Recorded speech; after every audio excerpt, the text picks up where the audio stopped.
Can't stop me now. You can't stop me now. You can't stop me now.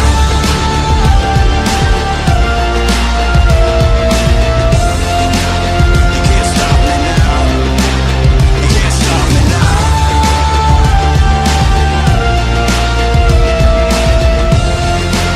You can't stop me now. You can't stop me now.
See all these sacrifices I make, it's for a reason.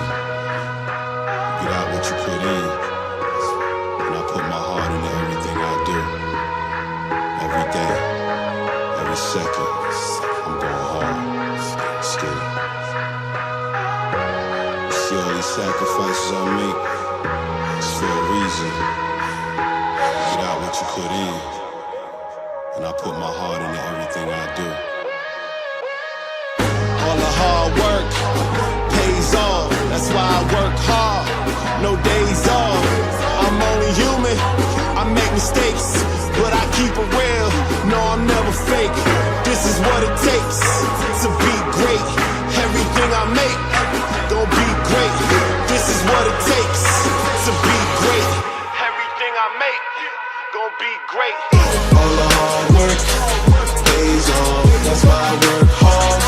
No days off, I'm only human, I make mistakes, but I keep it real, no I'm never fake. This is what it takes to be great. Everything I make will be great.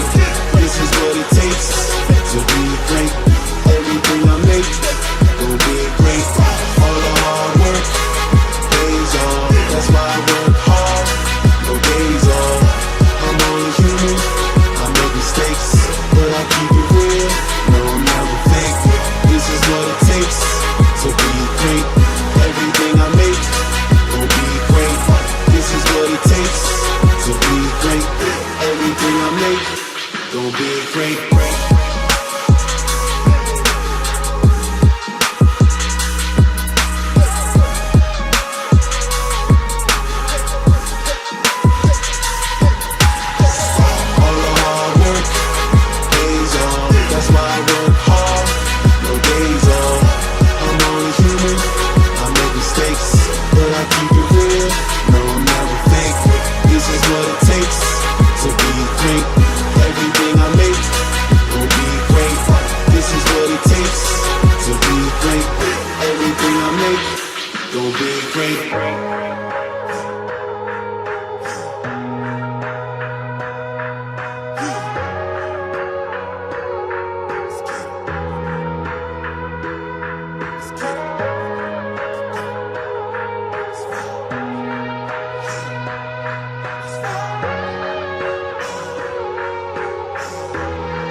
afraid now.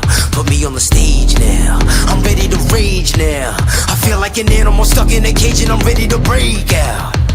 My time, none of you people can tell me to stop. This time, like the last time, you better get ready to race to the top. I'm ready to do this, show you what the truth is. I step on the field, it's time to get real, I'm feeling so ruthless.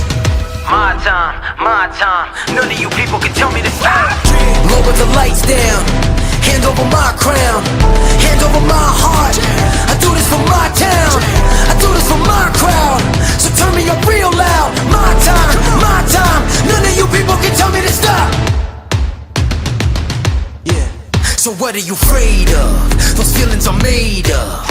Get in the game, your moment of fame, show them what you made of. It's time that we stand up, it's time that we man up. For anyone asking who is the best, we putting our hands up. My time, nothing can keep me from reaching the top. This time, like the last time, I'm moving so fast, I'm ready to ride. I'm ready to throw down, it's time for the showdown. I'm ready to rise, don't be surprised, I'll take on the world now. My time, none of you people can tell me to stop. Lower the lights down, hand over my crown, hand over my heart. I do this for my town, I do this for my crowd. So turn me up real loud. My time, none of you people can tell me to stop. My time, none of you people can tell me to stop. My town, my crown, we know what it takes to be reaching the top. We're reaching the top, we're reaching the top. We know what it takes to be reaching the top. My time, none of you people can tell me to stop. My town, my crown, we know what it takes to be reaching the top. We're reaching the top, we're reaching the top. We know what it takes to be reaching the top. Lower the lights down, hand over my crown, hand over my heart. I do this for my town, I do this for my crowd. So turn me up real loud. My time, none of you people can tell me to stop. Turning the track up, I'll never go back down. Hands over my heart, I do this for my town, I do this for my crowd. So turn me up real loud.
This is virtual racing with real-life stakes. Inches from the wall, you can feel it. The excitement, the emotion, the drama. Great drivers perform when the pressure is at its highest. And that's right here, right now. I would wreck my teammate if it came down to it. If I had to win a championship and $100,000, I'd wreck my teammate in a heartbeat. It ain't a game now. Me and you, we ain't the same now. Lions coming out to play now. Opposition out the way now. Out of the way. You wasn't invited. Say you come to play. I dare you to try it. You don't wanna try me. Then step up to my team. Yeah. Out of the way. Yeah, yeah. Out of the way. Yeah, yeah. Out of the way.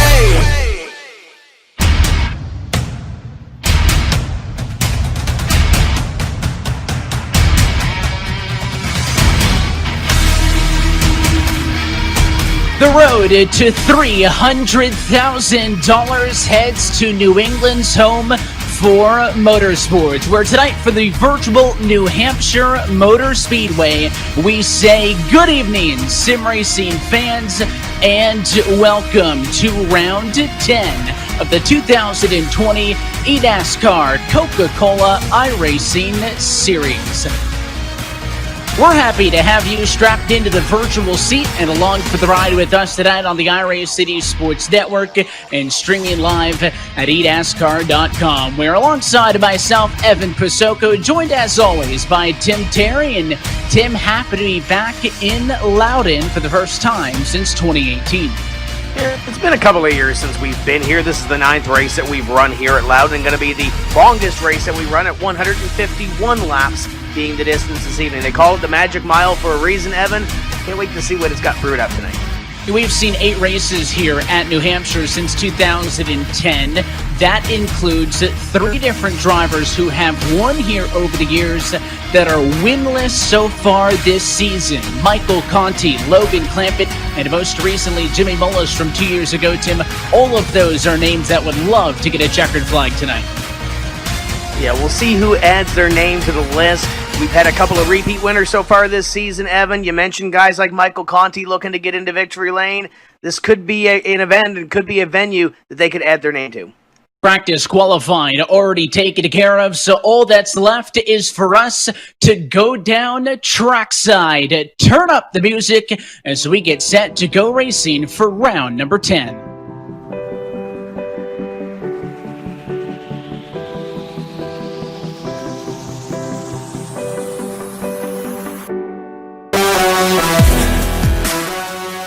It is career pole position number 1 for the Joe Gibbs Racing number 18 of Graham Bolin, who will bring us to the green flag this evening.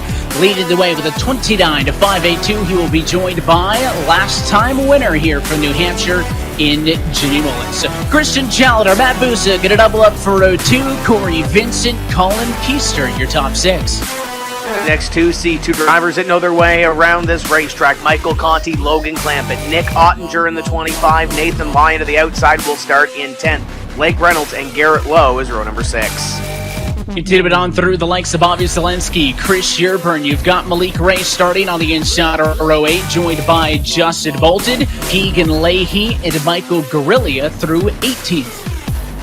Jake Nichols and Eric Smith comprise row number 10. Ashton Crowder and the Burton Klickerman Esports 77, alongside Bob Bryant in the 42. Ray Alfala starting deep in this field. Evan inside row number 12 with Brandon Cattell to his outside. He's had a couple of good weeks. The likes of John Gorlinski, Casey Kerwood back at row 13, then Steve Sheehan and Brian Schoenberg.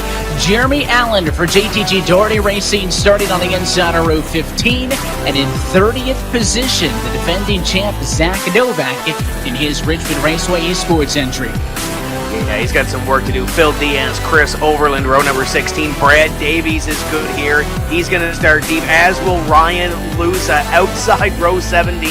Dylan Duvall and Kane Cook, row 18.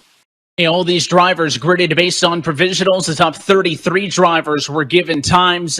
That was McCollum, Tires, Guest, and Dean. Through the field of 40 cars strong tonight, Tim, as we get set to go racing from the Magic Mile for the 9th time in series history. Walk us through tonight's ASUS race analysis.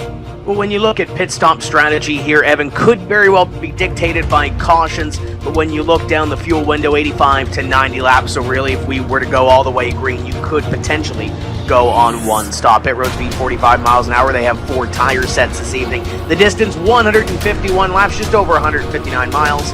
And your 2018 winner was Jimmy Mullis. He's got a good starting position outside row number 1. And that race in 2018 was a bit of a rough and tough one. 10 caution total. As Jimmy Mullis went to victory lane, Michael Conti led the most laps in that one. But certainly Mullis with an opportunity to become a multi-time New Hampshire winner, because he's got a real good view from the outside of the front row. The pace car is going to be down and into the safety of the pit lane this time by.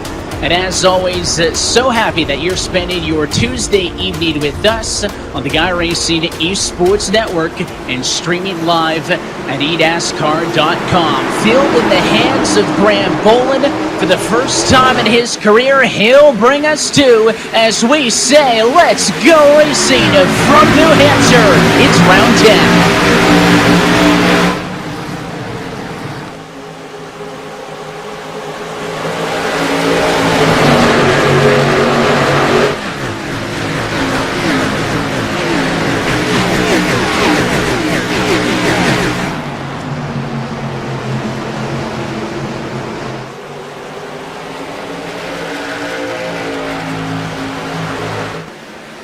Well, the first mile in the books, top 3 single file down, and Boland leads through. The battle going to be for 4th position. Christian Challoner on the inside of Colin Keistner as that inside line was the place to be early.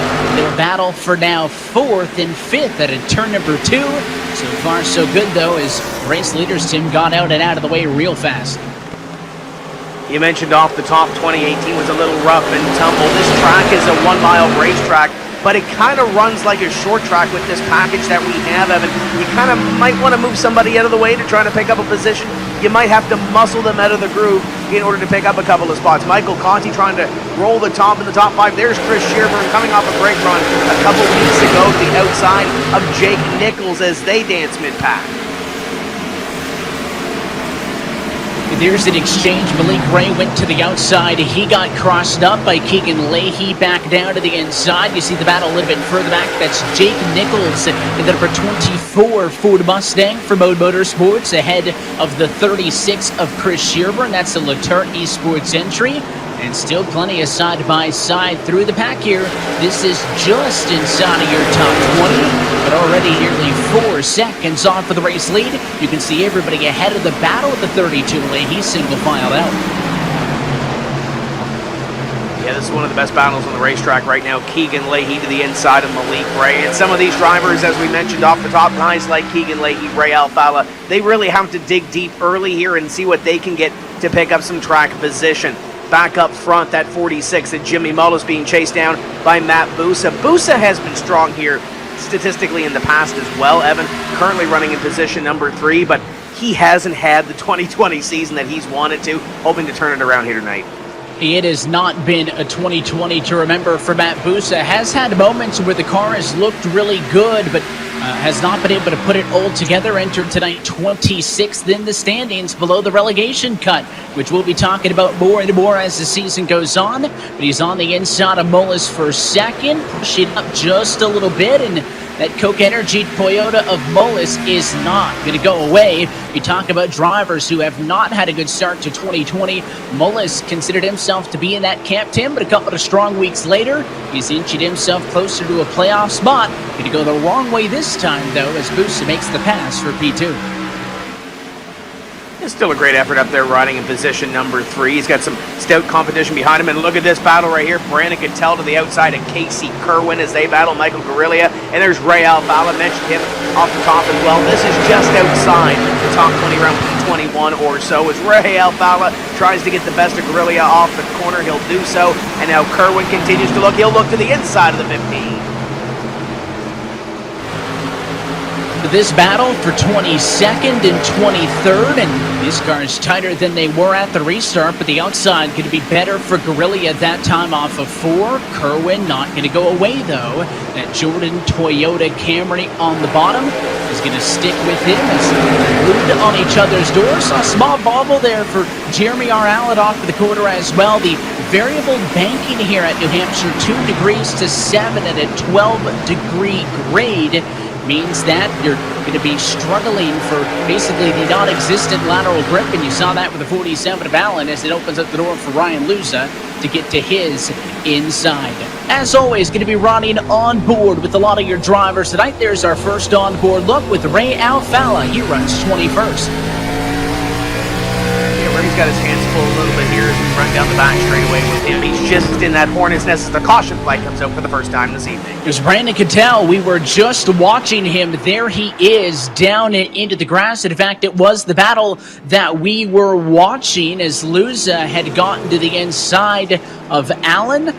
Cattell was just up the road in his Clint Boyer Racing Ford, and a bit of contact at it too. You can see the left rear quarter panel on that car as well as that whole bumper beaten up on the number 14 to Cattell. So contact there, going to bring us under an early yellow from New Hampshire. Tim mentioned that last time we were here, this race saw 10 caution flags. So these drivers, I think, need to be prepared, for a bit of pit strategy, going through restarts and whatnot, because that's what the tail of the tape would suggest in our storied history here.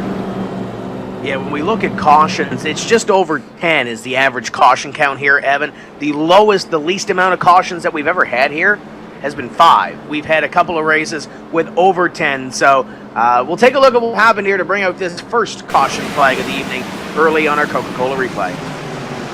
Well, there's a side-by-side with the 47 and the 53 that we were talking about. Looks like Cattell got checked up a little bit there behind Guerrilla, backed him up to those two, and right there, Luza gets into the left rear quarter panel. Tim, didn't look like he really moved up or down the racetrack at all. It was just a case of 2 side-by-side cars coming up on Luza, who is more or less in the middle of the racetrack there with those two. And unfortunately for Cattell, he gets sent around early after qualifying and running up near the top 20. It had been a good run to that point.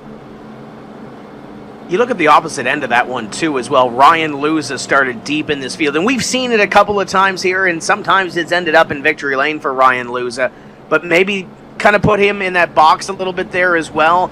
He's already up 9 positions, but he dug himself a hole early here, 11 laps in. So Cattell down to the pit lane, none of your race leaders down pit road, Tim. Earlier this season, I'm not sure a 7-lap green flag run would have done it, but certainly the strategy was get tires whenever you can, but you can no longer do that with the tire limits. No, you cannot. And one gentleman that knows a little bit about the tire set limits is the director of competition for this eNASCAR Coca-Cola iRacing series, and we're talking about the 2013 champion. That's Tyler Hudson. Tyler, thanks for taking some time under this caution. Welcome in. Want to ask you, though, what made the decision for you to go from the helmet to the headset in this series? Hey, Tim, man. I'm glad to be here. It was just time, man. I had a lot of fun racing in the series. It was my wife got pregnant with our daughter. It's time to start a family. As you know, it takes a lot of time and commitment to do this, and it just worked out where I had some connections with iRacing. The opportunity presented itself, and I had to jump at it, and I'm sure glad I did. For those that are watching here tonight from Loudon, early caution in this one. What do you think we can expect throughout the evening with these eNASCAR Coca-Cola iRacing Series drivers?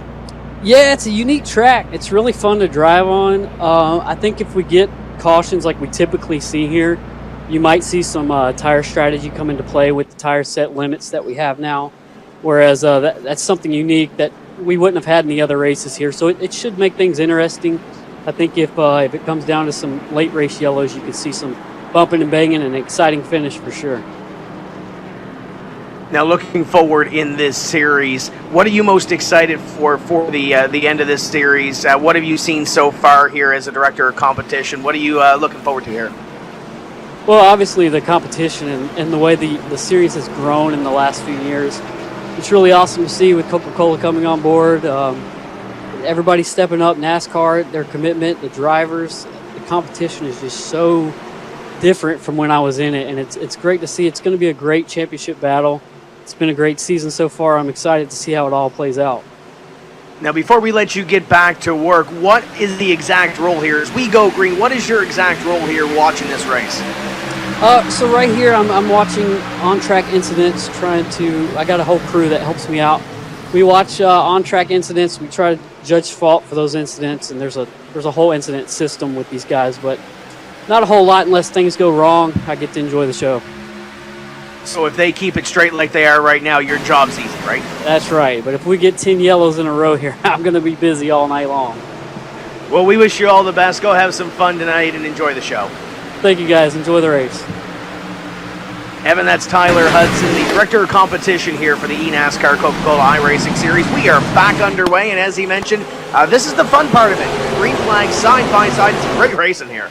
And look at the 3-4 wide through the center of 1 and 2. The battle is going to be for second here as Mullis is trying to take that spot back from Matt Busso. Looking at some of the other cars, top 10. Colin Keister has got his hands full. Chalater, Vincent Ottinger all over him in a battle for 5th on back. But off of this restart, clean and green. And Tim, I think it has to have a lot of value to have somebody like Tyler Hudson in that race control position because he knows what it's like to be behind the wheel. I think there's nobody better than somebody who's actually done it before to be in that kind of spot as we watch the battle for 5th. The best race officials are former drivers that have been there before, know what they like to hear and know what they like to see. So it's great to see Tyler up here and doing a great job with this series. And I know all the drivers have a lot of respect for the former champion that's up in the tower doing race control. As continues to be that battle for position number 2. Matt Boos is trying to roll the top on Jimmy Mullis. We may have a 3-wide battle here as Michael Conti begins to look. And Conti's thinking about it. This is further up the road in the battle for second. You can see that Keister is one out in that battle for P5. And there it is as they're on each other's door. And another caution. It is Keegan Leahy, another one of our onboard looks. He had been running in the number 15 spot. You can see he's talking to the team and describing what happened. And I believe it was contact with Leahy and the Jim Beaver Esports entry of Eric J. Smith in his Big Green Egg Ford that led to the yellow. Leahy's car, Tim, doesn't look that bad, so I think this could have been a whole lot worse for him, but the biggest issue here is going to be the track position loss as we have a second yellow in the opening 20. That's the great thing about these onboards, Evan. You get that raw emotion and you get that body language as to what might have just happened, and we don't see a whole lot out of Keegan Leahy, but it almost looked like there was a little bit of disappointment there, and we'll take a look at the replay in just a few moments to see what brought out this second caution flag of the evening. But again, there's another driver who started midway through the field that had his work cut out for him, and now it looks like he's going to be behind the 8 ball even further. We'll get a second look now on our Coca-Cola replay for the second yellow of the night. Look for the 2 cars right there, the number 9 and the number 32 off and into the turn. And I mean, I don't see Eric Smith turn in that late, Tim, and that kind of echoes what those 2 drivers were saying to one another on the radio. Eric Smith said, listen, man, I don't know, maybe just a little bit of a difference in how they attacked turn 3. And it was a very harmless slide for the 32. Which is going to force Keegan Leahy down to the pit lane for tires. And the way they went down into that corner, Evan, it could have been a little bit worse for wear for that 32 as he slid it in and didn't get into the fence on the outside of turn number 3. So came down, got a little bit of massaging done, maybe to that left rear quarter, and now back on the racetrack and going to be back to business here in just a few moments as we'll start lap number 20 right here behind the pace car. Second caution flag of the evening. Graham Boland has led since we dropped the green. He's been perfect from the front of the field, Tim, and I mentioned off of the top that it was his very first career pole in this series, so we could add that to the stat bank. You're the stat man, though. What are we working with tonight under the yellow with this evening's iRacing Tim Facts? Yeah, looking at the former stats on laps led, and this might not work well for Graham Boland. If you set the pace, you might end up losing the race. Twice has a driver led the most laps and gone to victory lane. That leads in to Michael Conti. Conti has led the most laps 3 times here at Loudon. Twice he has converted to victory lane in 2012 and 2013.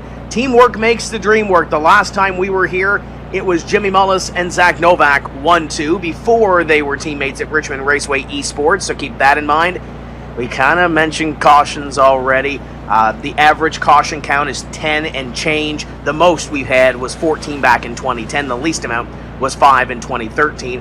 And everybody loves a good Brian Schoenberg. In fact, statistically, this is Brian Schoenberg's best racetrack, or one of his best racetracks. He's had 4 consecutive top 5 finishes here from 2011 to 2014. Ray Alfala has the most top 5 finishes of anyone in series history here with 6, including a second and 2 third-place finishes in his last 3 starts here. So keep an eye on the 2. He's got some work to do, as does Brian Schoenberg. You talk about good finishes as well. I mean, we've seen some really exciting ones over the years, even back a couple of years to the point where, the pre-green-white-checkered or overtime days where you would have drivers brawling at 6-5 laps to go, basically like it's the last lap because the yellow could end it, and that has happened in the past. Of course, tonight and in the current rules for this series, we can go overtime if necessary, so we won't see anything like we did back in 2016 and 17. The pace car going to be back on off and away. Graham Boland has been perfect thus far in his Interstate Batteries Toyota. Let's see if he goes early on the jump once more. Yes, he does. Under Bernie the Flagman. We're underway. 21 laps down. Looking down to the field, down into corner number 1 and 2, the 8 of Michael Conti. He was doing some work before we had that caution flag, Evan. Almost thought about 3 wide on Jimmy Mullis and the 5 of Matt Busa, but now he's got that outside line. We'll see if he can roll the top and try to take position number 3 as they battle in and behind. Guys like Corey Vincent, Colin Keister, and Clampett there as well. You got a great little battle here from third on back. And that's how it's been off of all of these restarts. The first couple of them string out and everybody else battles hard. And one of the drivers in the thick of things right there, Casey Kerwin, number 23 Toyota. This time he's up on the outside of Ray Alfala. It's a battle for 19th position after he's gained already 6 spots from the get-go. And he's got ice in his veins, very calm right now as he tries to make that outside line work here at a turn 4. Just behind him, a couple of positions, Ryan Luza, currently in position number 23, battling with Chris Shearburn. And stone cold, look at that focus that he's got as he chases down Michael Guerrilla and trying to get his way back up into the top 20. A little bit of damage here, too. If he's thirsty, he's got plenty of Coca-Cola behind him as well to get him through the race. So does Michael Conti, previous race winner here at New Hampshire Motor Speedway. Looking for a trip to victory lane in 2020. He runs third. That's because he just made a pass on Jimmy Mullis. The Conti started 7th up to 3rd. As he sets his sights at a battle for the race lead. Here comes Busa all over the quarter panel of Graham Boland. 3 wide now, back in the pack at turn number 2 as it's heated up top to bottom. We've seen the sense of urgency on these couple of restarts, Evan. You really have to go and pick up what you can. Zach Novak had a terrible qualifying effort this evening, trying to go to the outside of Chris Overland. Michael Guerrilli has been hanging out around the top 20 or so, just outside right now as you ride on board with the Alex McCollum machine down into corner number 1.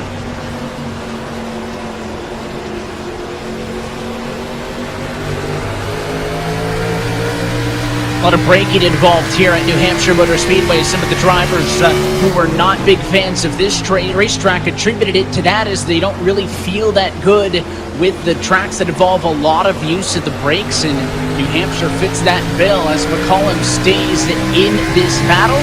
25th last time by the start-finish line. He'll drive to the inside of Chris Overland, the likes of Crowder, Gorlinski, and Shearburn, some of the other names in this group. Drivers that we're used to seeing running up front. Speaking of up front, the 8 of Michael Conti. We saw the 5 of Matt Busa before we went back to that battle. Kind of get to the inside, was able to really roll center off really well.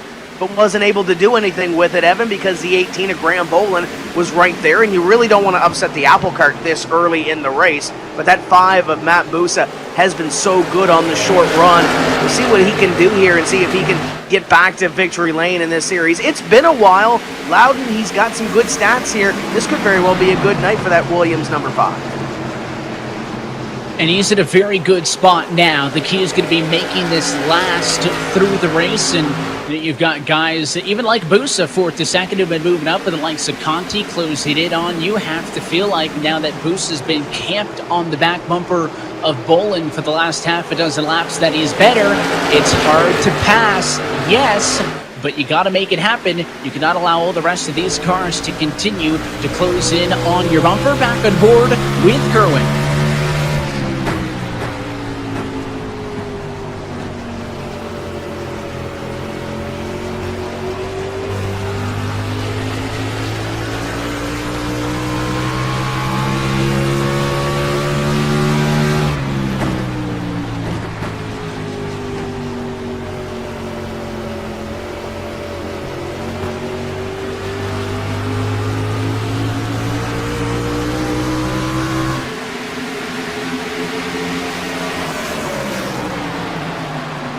Funny, Tim, because it looks real chaotic, but the onboard shot really shows you that at the same time you need a lot of patience when you're on each other's door. And these battles, like Kerwin and Overland, are in, again, really for 22nd. Especially being on that top group. It seems like that top group really hasn't come in a whole lot there. The 16 of Chris Overland, though, able to pinch up Casey Kerwin just a little bit to try to take that position. Back up front continues to be single file, and these guys seem to be content to ride right now. Your top 4 have been up there. They're kind of feeling each other out right now. They'll come by, complete lap number 31 this time. And everybody who started inside of the top 10 still there, with the exception of Nathan Lyon. He got passed by Blake Reynolds. They just swapped out 10th and 11th. No major changes there as Conti's trying to get on the inside of Busa. That's what Busa was trying to do with Bolin, get to the bottom. Again, if you want to go down to the yellow line, Tim Terry, you can. There's about at least 1 to 2 lanes there in the center of every single quarter. But again, that's just not the groove here. And that's why when Bolin saw Busa challenge, he didn't seem worried, and I think that's why Conti struggled to really gain a footing down there as well.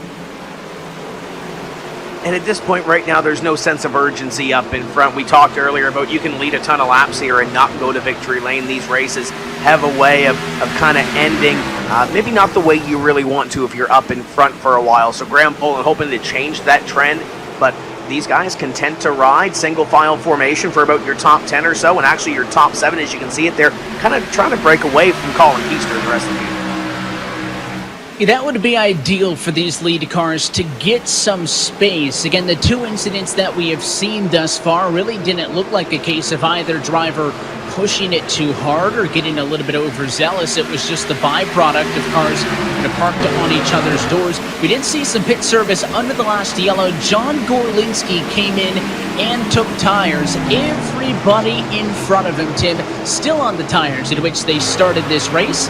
So he back in 20 seconds, got a little bit of extra bite, again at the cost of one of his 3 additional sets of tires. It's a different strategy. Long way to go and a long time to get there, but still middle of the pack. But John Gorlinski, early in his career in this series, has had some good runs here, so trying to rekindle that as he goes to the outside of Ryan Luza, side by side down the back straightaway. It is odd to see Ryan Luzer running back at a number 20 spot. Granted, it did just lose the spot to Gorlinski. Still way up from where he started back in 34th on the grid. That time by 35 laps down from New Hampshire. It has been Graham Bolin all the way. As we're working the longest green flag run of the night, we'll go side by side. You're watching the eNASCAR Coca-Cola iRacing series on the iRacing Esports Network. For those living together and those living apart. For classmates, graduates, and teachers making the best of it. For the restaurants delivering to our doorsteps. For the frontline workers putting it on the line every single day. For this great nation determined to be stronger on the other side. Thanks to all of you, we'll be together again.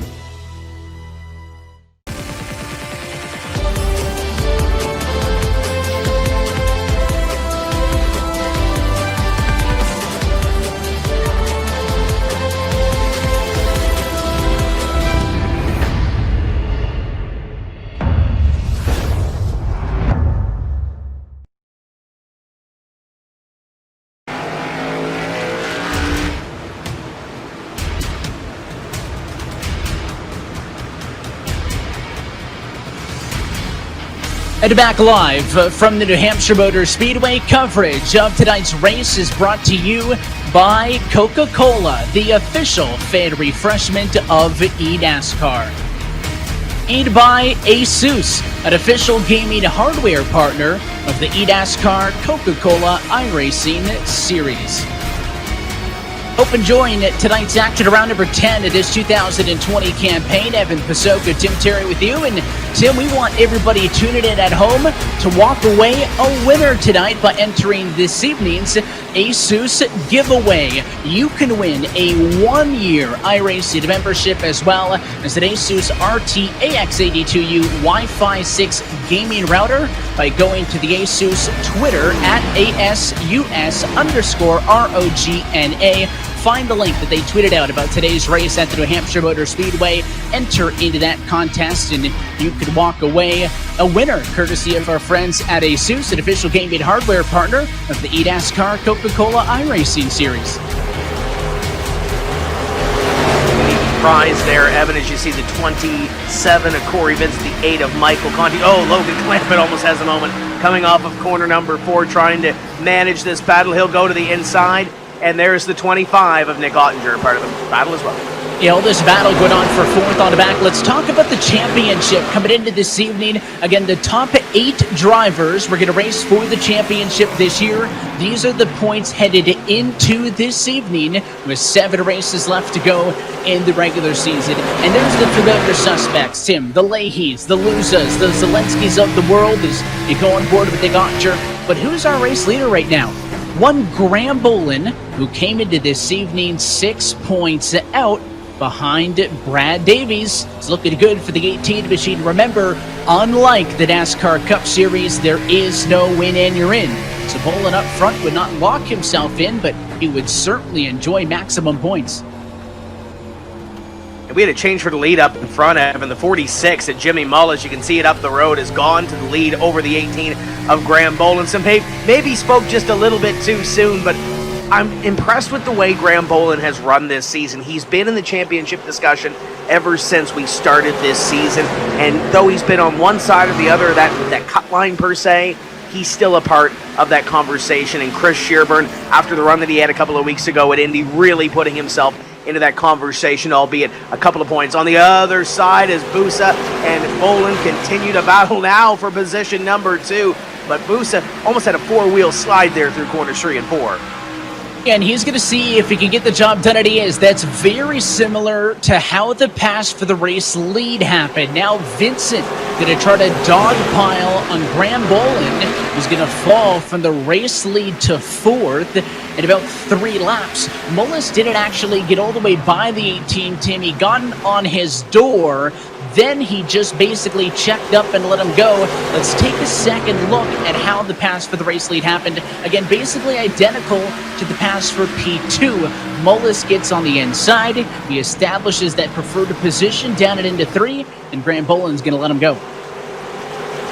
Sails it in just a little bit, but that outside car in the 18 of Graham Bolin, as you mentioned, just kind of let him have it. And I think Graham Bolin may have used up a little bit of the good in his tires. He's fallen back to position number 4. As you see Garrett Lowe and Blake Reynolds on your screen. John Gorlinski in behind them. The Roush teammates behind them as well. So drivers beginning to move here.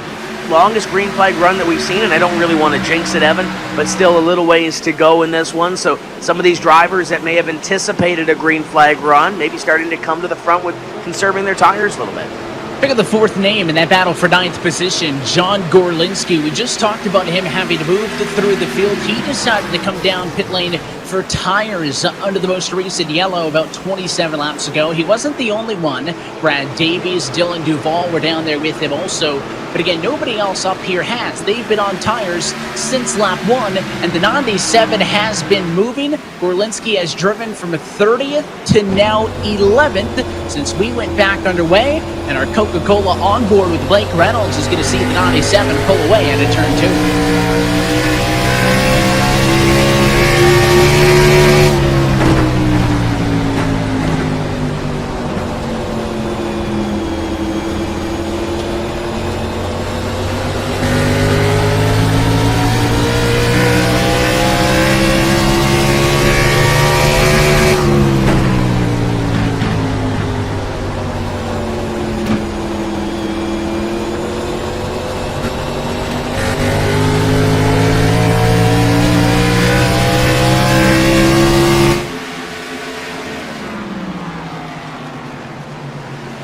So as Reynolds falls a little bit further back, it has pretty much been hanging steady there at about 11th or 12th for the majority of the night. We watched Gorlinski continue to march through the field. Tim, let's kind of talk this out strategy-wise, because again, he's up 19 from the restart. He's closed it in on Garrett Lowe to make it a battle to get into the top 10 for the first time tonight. But again, having used up one of 3 sets of tires in pit road, how would this affect him as we're almost at 1/3 distance? We'll have to see how these cautions play out and how everything falls, Evan. I think if you're these drivers that are on the racetrack right now, we saw in the Azus race analysis that you can go over halfway on fuel. It's just a matter of how much the tires will give up on you. As you see Logan Clampett battling out with the 5 of Matt Busa. That is the battle for 3rd on back right now. Graham Boland in behind them, and side by side with Michael Conti, and it looks like Christian Chalner as Chalner takes that spot. But I kind of am interested to see how this kind of plays out, where the cautions do fall, as we are working the longest green flag run that we've seen so far here this afternoon.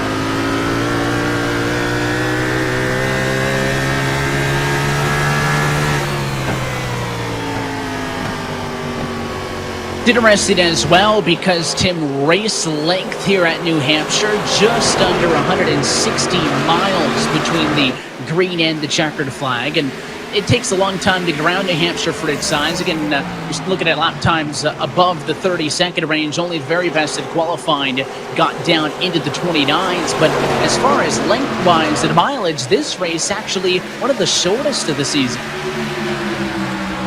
It is, but it always brings some action and excitement. So it might be the shortest race when it comes to length, but you also get a lot for what is packed inside these 151 laps, or just under 160 miles at the Magic Mile at New Hampshire Motor Speedway. Matt Busa still having a great run in position number 3, but Corey Vincent has made his way up to position number 2 just past this battle, and he's about a second ahead, and then about a second and a half ahead is Jimmy Mullis. Mullis doing a great job up in front, really managing this run right now and leaving the field in his dust right now.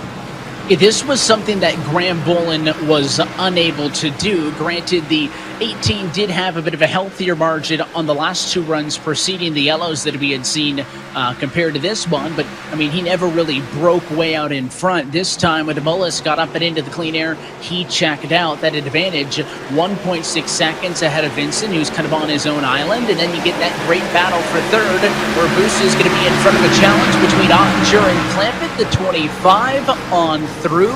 That is the William Byron Esports teammate, the 97 of Gorlinski that we've talked so much about. So those 2 Chevrolets on totally different strategies, and you can see both those cars making passes both sides of your screen there.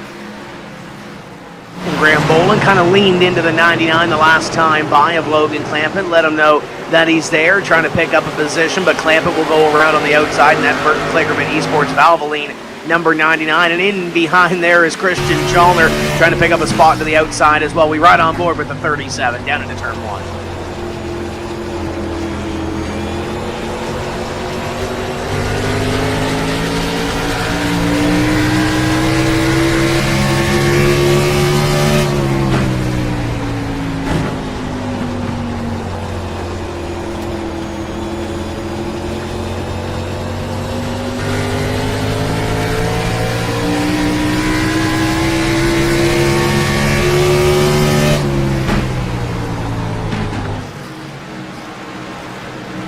Challenger, one of our international drivers in the series, driving for JTG Authority Racing. Looking up now at the 97 Machida Gorlinski. His next challenge to the 88 of Brad Davies. Both of these cars pitted under the yellow flag. So the 88 and the 97 on equal tires, having worked their way all the way through the field. It's to Junior Motorsports Chevy, though, on the bottom. Davies here, Tim, may now lead that effort because he's almost all the way around the 97. Yeah, I could be wrong. I think Dylan Duval and Zach Novak may be on that same tire strategy, especially where you look at where they started in this field. They've worked their way up from the back, dismal qualifying efforts, and now running up near the front of the field. Davies, Gorlinski continue to be side by side. And here comes Dylan Duval in the Stuart Haas Esports number 41. This would be a home racetrack for him. Driver from Halifax, Nova Scotia, working to the inside of Jock Gorlinski off of corner number 4. Gorlinski with that little bit of a bobble, going to open the door up for Duval on the inside.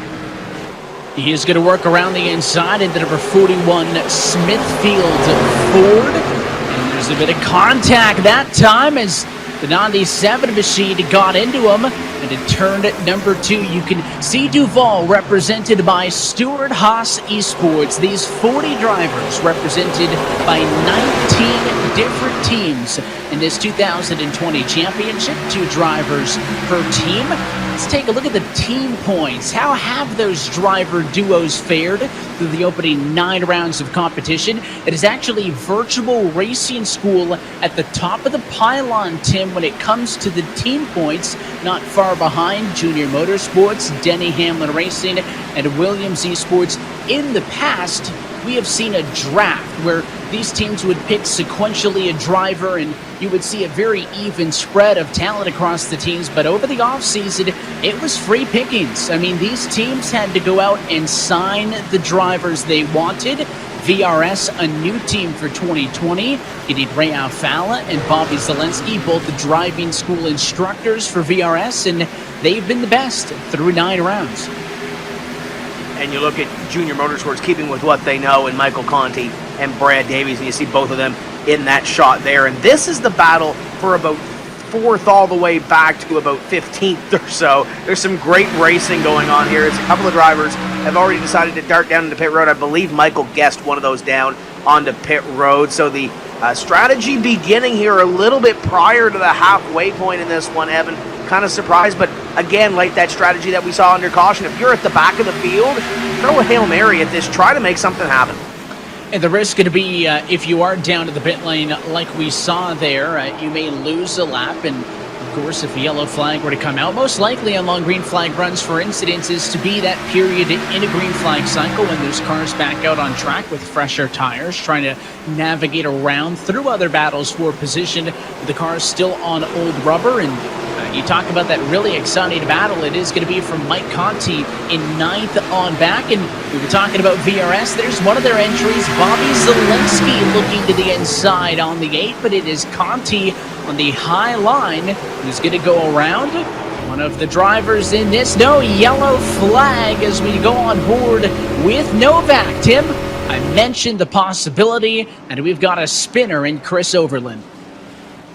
Chris Overland, Brian Schoenberg getting going down the back straightaway. We talked off the top of the show about Brian being so strong here in his early season at Loudon, one of his favorite racetracks, and Chris Overland, another one of those drivers just looking to catch a break and looking for luck to go his way this season. And it looks like a little bit of damage to that right rear quarter in that spin number 16 as we are under the caution flag, just shy of the halfway point in this one.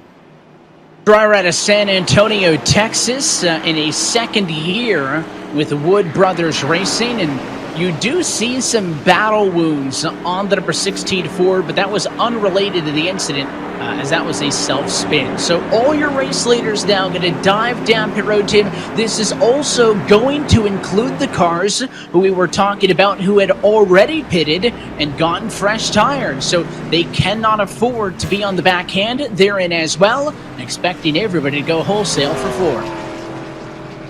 You anticipate these drivers to do the same thing across the board, get 4 tires. Looks like one driver may have missed his box. That might be Santiago Tierrez coming off of pit road first. Jimmy Mullis quick to the draw. He'll lead this field off.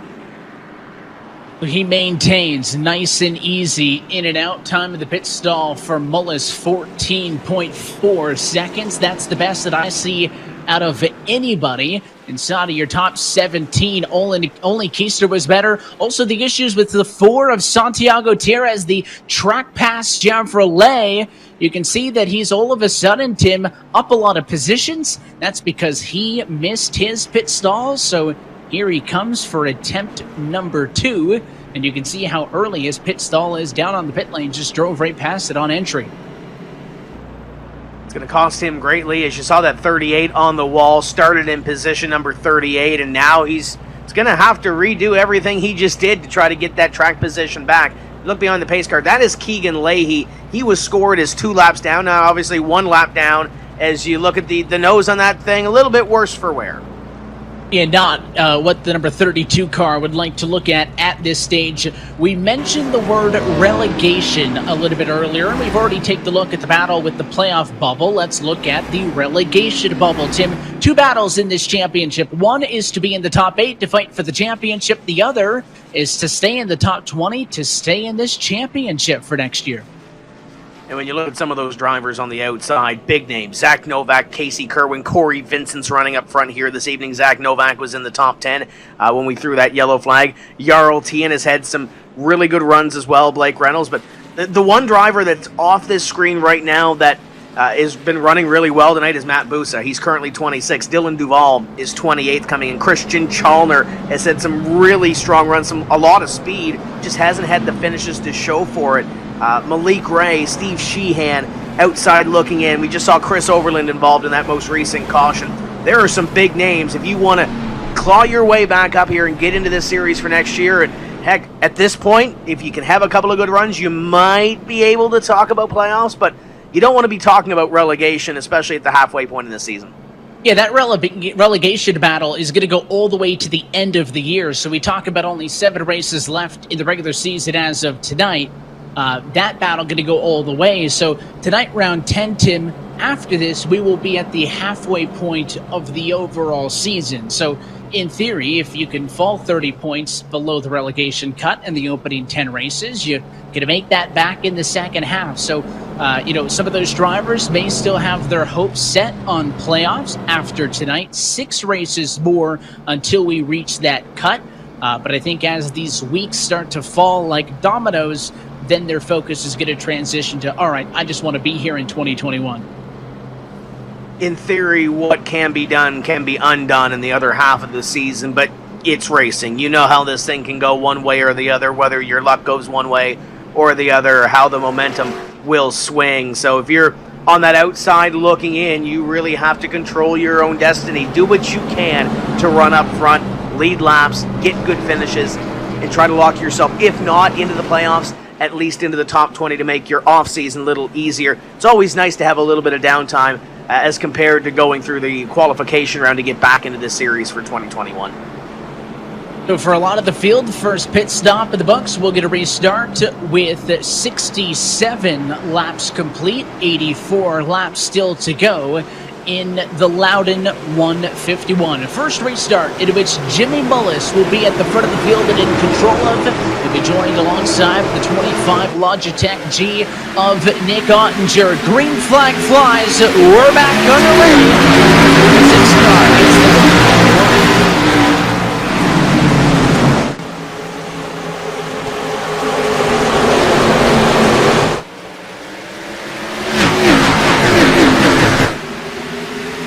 Top 2 have got it figured out. The battle is going to be for third behind, with Corey Vincent working on the inside of the 99. Logan DeClamp, who's up on the outside. Now you look at the 5 of Matt Busa. He's kind of in the pocket of a lot of side-by-side right now. You get the 8 of Michael Conti, a part of this battle. Bobby Zielinski was strong at the end of that run, leading into the caution. He's up to the outside, trying to roll the top a little bit here.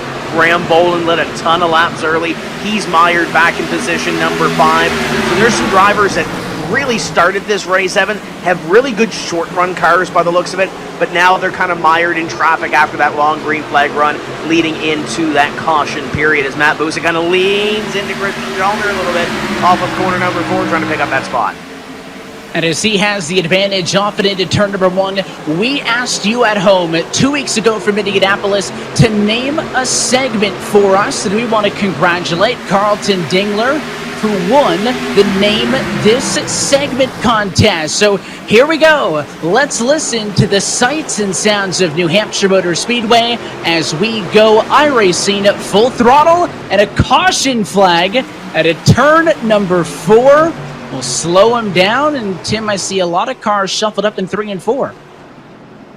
Yeah, a couple of drivers, including the 41, by the looks of it there, Dylan Duval in the infield, and it's going to shake up the field a little bit. Tough break for that Smithfield Ford as he gets fired back up and rolling to the back of the field. He had a tough run at Indianapolis, Evan, got caught behind the 8 ball early, had a lot of green flag racing, so I know he was really looking forward to this one, along with fellow Nova Scotian Keegan Leahy up there, home track for both of these drivers when it comes to the eNASCAR Coca-Cola iRacing series. It looks like they've had some issues here with the caution out on 71. Yeah, what's the cardinal rule is that don't get into it with your teammate, and I know that it wasn't reckless or intentional, but the replay will show that it was Dylan Duval and Justin Bolton. Check this out. It all compresses into turn 3 with the checkup. The 10 car can't get on the binder, suited up, and he spins the Smithfield entry of Duval. That was contact between the two Stewart-Haas Esports entries. So I'm going to assume that Justin Bolton may need to give a Busch delivery out to that number 41 of Dylan Duval at some point after we're all said and done here. I know Justin Bolton's got former winner in this series, Kevin King and Ed Birch up on the box, so I'm sure there's a little bit of a chat back and forth between those two right now, but their teammates, as you mentioned, Evan, get back into a rhythm, reset, and get ready for the second half of this race as we get ever so closer to that lap number 75. Marcus Keegan Leahy going to get the free pass. He gets waved on by, so he will rejoin the lead lap, Tim, despite a handful of yellows in the opening half of this race as we're just about halfway home. Now that Leahy's back through, we have 39 cars still on the lead lap, but only without Jeremy R. Allen, who was involved in an incident a little bit earlier with the 47 machine, and he opted to park that car as at the time he had been running in the high 30s. So he is the only driver retired from the night. Everybody else still in it on the lead lap as a couple of cars towards the back trickle down pit road for repairs. Obviously, with everybody having just gotten service, nobody coming in for regular stops. Yeah, a couple of drivers at the back maybe getting some adjustments to their race cars. We mentioned the tire set limit when we talked to Tyler earlier brings in a little bit of strategy to this thing, but getting closer to the halfway point. We're going to see if we get some short runs here. We get another long run, Evan. You look on your screen right now, the guys like Graham Boland, Michael Conti, Matt Busa, we know they're good on the short run, but now they're kind of mired in traffic a little bit. Corey Vincent was really strong at the end of that first run and now sits up in the top 5 in position number 4. Jimmy Mullis, though, in the driver's seat in that Coca-Cola Energy number 46. Our most recent winner here at Loudon, looking to really change his luck around this season, and best way to do that, lead laps and run up front, right? Yeah, just log him up front, and, you know, for Bolin, at least in his case, it didn't look like he was going to stroll away with this one, and once he got back in traffic, he hasn't really dropped much. He's 5th. That's basically where he was relegated back to when those passes actually happened under green flag conditions. So we'll see how he's able to stack up if we can get a run as far as dealing with traffic. Oftentimes you see a car do great up front, but if you're not working on it and you're not challenged, you get back in traffic and all of a sudden, hey, it doesn't feel quite as nice as it did at the get-go. Also want to mention again, too, we mentioned it earlier, that all of you tuning in at home can walk away as a winner tonight by entering our ASUS giveaway, as you can win an annual iRacing membership, so an iRacing subscription for 1 year, and an ASUS RTAX82U Wi-Fi 6 gaming router. Our friends at ASUS have been giving something away every single week. If you want to enter, go to their Twitter handle. It's there on the screen at ASUS_ROGNA, and you can enter and walk away a winner. So 2 winners tonight. And the field looks like it's getting doubled up and getting ready to go back to green. Determine our winner on the racetrack. When we come by, we'll complete lap number 75 of 151. So 1 lap shy, per se, of that halfway point in this one. Michael Conti in the 8 knows his way around here. His 1-2 races, his led laps, the most laps in 3 of these races at Loudon, and has a pretty quick race car, but looking to get back to victory lane in 2020. We'll see if this is the night. So we tried to do this last time, but a caution flag slowed us down. So we'll try it on this restart, courtesy of Carlton Dingler, who won our Name This Segment contest. The pace car is going to go in. The field will be in the hands of Jimmy Mullis. And at halfway from New Hampshire, we get set to go iRacing full throttle.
And coasting as they back off the gas because we have another caution. Trying to find the cause of that one, Tim, is it looked like everything was orderly. It'll slow the field down one more time, just past the halfway point now in this one, 74 laps remaining of this 150 lap event. Jimmy Mullis will collect the pace car down the back straightaway, and we'll re-rack him and restack him one more time. I'm thinking it may have been that number 3 of Blake Reynolds, unless I'm missing another incident, but Reynolds got tapped by the 17 to Colin Keister in turn number 3 there on lap number 77. That car was like 60 degrees sideways, and he caught it. Is that the cause? Yes, it is. Let's take a look. The 17 is going to go to the inside. He pushes up. I mean, that's a wrecked race car, Tim, but look at the save by Blake Reynolds, who reels that thing back in. Can we count that as a Save of the Year nominee, even if it triggered a yellow? Yeah, that was not just one race car. That was about 10 wrecked race cars right there, and somehow Blake Reynolds was able to save it. Good on the sim to throw that yellow flag, because that should have wadded up about 10, 12, 15 cars in the middle of this pack, but Blake Reynolds, definitely a great save, and you can see it there. Still riding in the middle of the pack. Now he has an opportunity to catch his breath and kind of go back at it again. I think that was a save worthy of my 99 times out of 10 analogy I used a couple of years back at Dover in a good save as Blake Reynolds was able to reel that one back in. Let's talk schedule. We mentioned tonight the 10th round of this championship. After this, there will be 6 weeks left to go in the regular season. So look over to the top right-hand side of your screen. In 2 weeks' time, we'll go racing in the virtual hills of Brooklyn, Michigan from the Michigan International Speedway, followed by Watkins Glen, Daytona, Darlington, Las Vegas, and a Talladega regular season finale, Tim, standing in the way of our 8 current playoff drivers and an opportunity to actually fight for that title. Yeah, you mentioned that mix of racetracks. We've got a road course in there. We've got 2 super speedways. We got Darlington. Las Vegas always gives us a little bit of a challenge when it comes to trying to predict and trying to figure out who's going to win that race. And, of course, here tonight at Loudon, New Hampshire. Then you look at the playoffs. You got the Charlotte Roval, you got Kansas, you got Texas, and we finish off at Phoenix. 4 different racetracks to determine a champion and $100,000 to that driver. So I kind of like the way this schedule plays out. As a race fan, I like the way the schedule plays out. As a race team and as a race driver, I'm kind of concerned about Daytona and Talladega, but that's what makes it fun, right? Exactly. And listen, there's going to be so much unknown when we get to that part of the schedule. I've been kind of harping on the fact that you've got 2 plate tracks in 4 weeks. I mean, Darlington is always going to be a crazy one. We get a taste of some road racing when we head to Watkins Glen, which will be, I guess, Tim, one of the only NASCAR sanctioned events at Watkins Glen this year because of the reshuffling of the NASCAR Cup Series calendar and them moving that race to the Daytona Road Course. If you're a big fan of the Glen, we got you on Tuesday nights. Well, this yellow flag going to continue for a moment, so we'll take a quick opportunity to step aside. Jimmy Mullis has settled into the race lead. We've got 70 laps still to go from New Hampshire.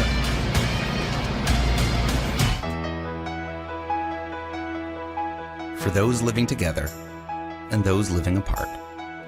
For classmates, graduates, and teachers making the best of it. For the restaurants delivering to our doorsteps. For the frontline workers putting it on the line every single day.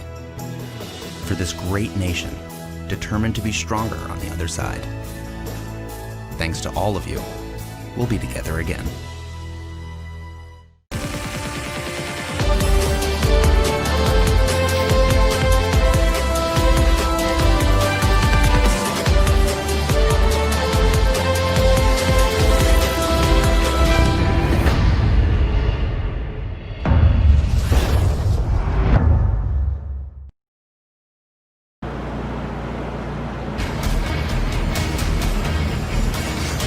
Lights out on top of the pace car. Coverage of tonight's race brought to you as always by Coca-Cola, the official fan refreshment of eNASCAR.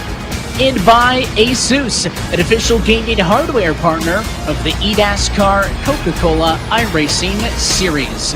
Officially past halfway for the Magic Mile. Pace car going to be down and in once more, and we will try this again. Once more, a Mullis Ottinger front row with Corey Vincent, Matt Busa, Logan Clampett, your top five. We're back underway.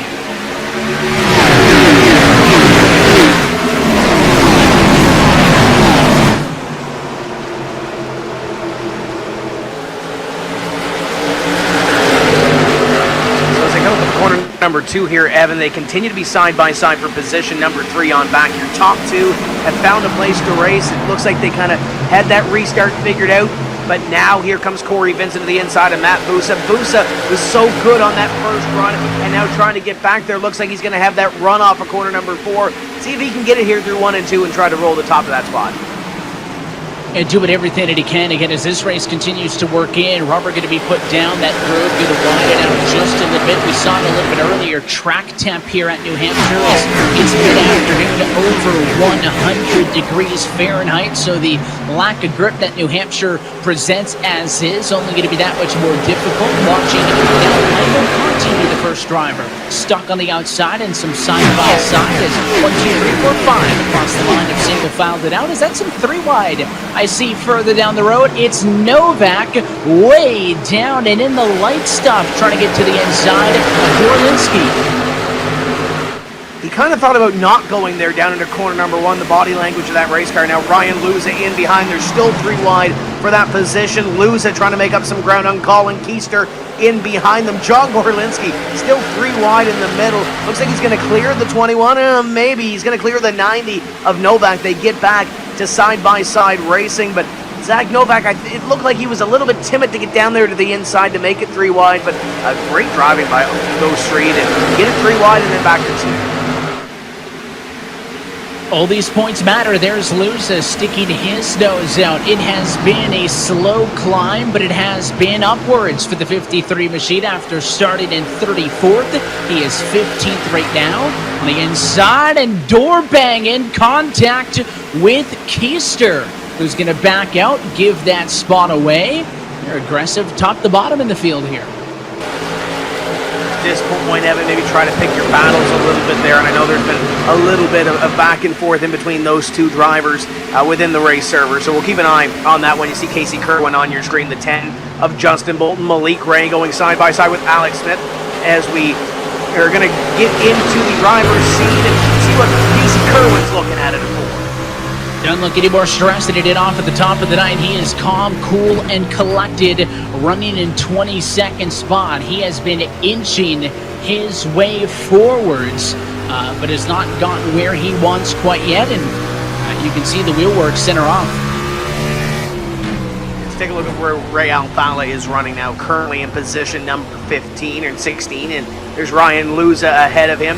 2 drivers who know a thing or 2 about getting to the front and winning championships in this series, running nose to tail right now. They've all been in kind of the same pack now on board with Luza. Only a little bit further up the road, as I mentioned, having worked his way to 14th. He is looking up to the number 21 of Garrett Lowe, one of your playoff drivers, headed into this evening. He'll go for the pass, looking to the inside in turn number 3, side by side in front and behind. And as we continue to look through, there is Michael Conti. Look at that smile on Michael Conti's face, currently running in position number 6. You'd think it'd be a little bit bigger if he was running a little bit closer towards the front, but he's having a great time right now, chasing down that 99 of Logan Clampett, as there's battles all throughout this pack as we run down the back straightaway with car number 8. Yeah, a lot of radio chatter as well, as I think somebody had gotten into somebody about a lap ago, but they saved it, so no yellow, we stay green. And of course, Blake Reynolds constantly setting the bar when it comes to making incredible saves in this series. Of course, the objective, though, is maybe not to make the highlight reel, Tim, because I guess if you're having exciting moments through the race, it means that you're having a stressful race. You need to be like Jimmy Mullis, just hanging out up front. He has already stretched his advantage out to half a second. The battle you're watching, led by Logan Clampett for 5th on back. The battle for 5th is pretty entertaining. The battle just ahead of them as well. Matt Busa, Ottinger, the 27 of Corey Vincent, also fairly entertaining. And then you get that sense of urgency, that hornet's nest from about 10th on back or so. A ball of nerves, per se. We just saw that Blake Reynolds saves that brought out that caution flag a little bit earlier on. I almost see that brewing again in the middle of the pack. And there's a look at Ryan Luza, top left-hand side, bottom left for Ray Alfala. Pretty close to one another on the racetrack right now. Ray running in 15th spot. Luza up the road now in position number 12. You can see the both in the shot there as we look from high above the New Hampshire Motor Speedway. There is the Williams Esports Ford of Luza. And they do have a car in between them now. That's the 17 of Colin Keister, who, Tim, is one of the few drivers that has actually struggled. We talked about a lot of drivers going to forwards. Keister's been pretty quiet tonight in his Facetol Ford, but started P6 and has trickled down to 13th. He and the likes of Reynolds and Lyon have been going the wrong way as this run has gone on. Yeah, Keister's kind of been a yo-yo throughout this race. He's been up, he's been down, and right now it looks like he's trending maybe a little bit downwards, not the way that he wants to go in the second half of this race. Here's a guy that's been on the move. That's Zach Novak ahead of Bobby Zelensky.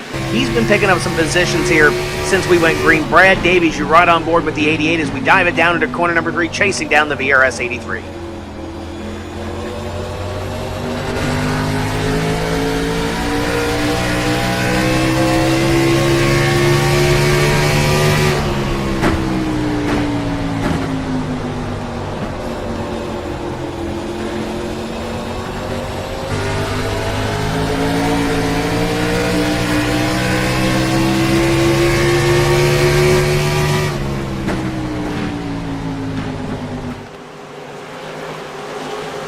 An interesting discussion between that 88 and the 18, who are both in the shot now, Tim, in terms of the battle for the playoffs, because coming into this evening, Brad Davies was the cut driver, only 6 points ahead of Bolin. Well, a lot earlier in this race, when Davies was down in 33rd where he started and Graham Bolin was running up front, it kind of seemed like a sure lock that would flip out of this evening. But as Bolin has come backwards, Davies has moved forwards. The 88 mounting a pretty good defense of 8th in the championship.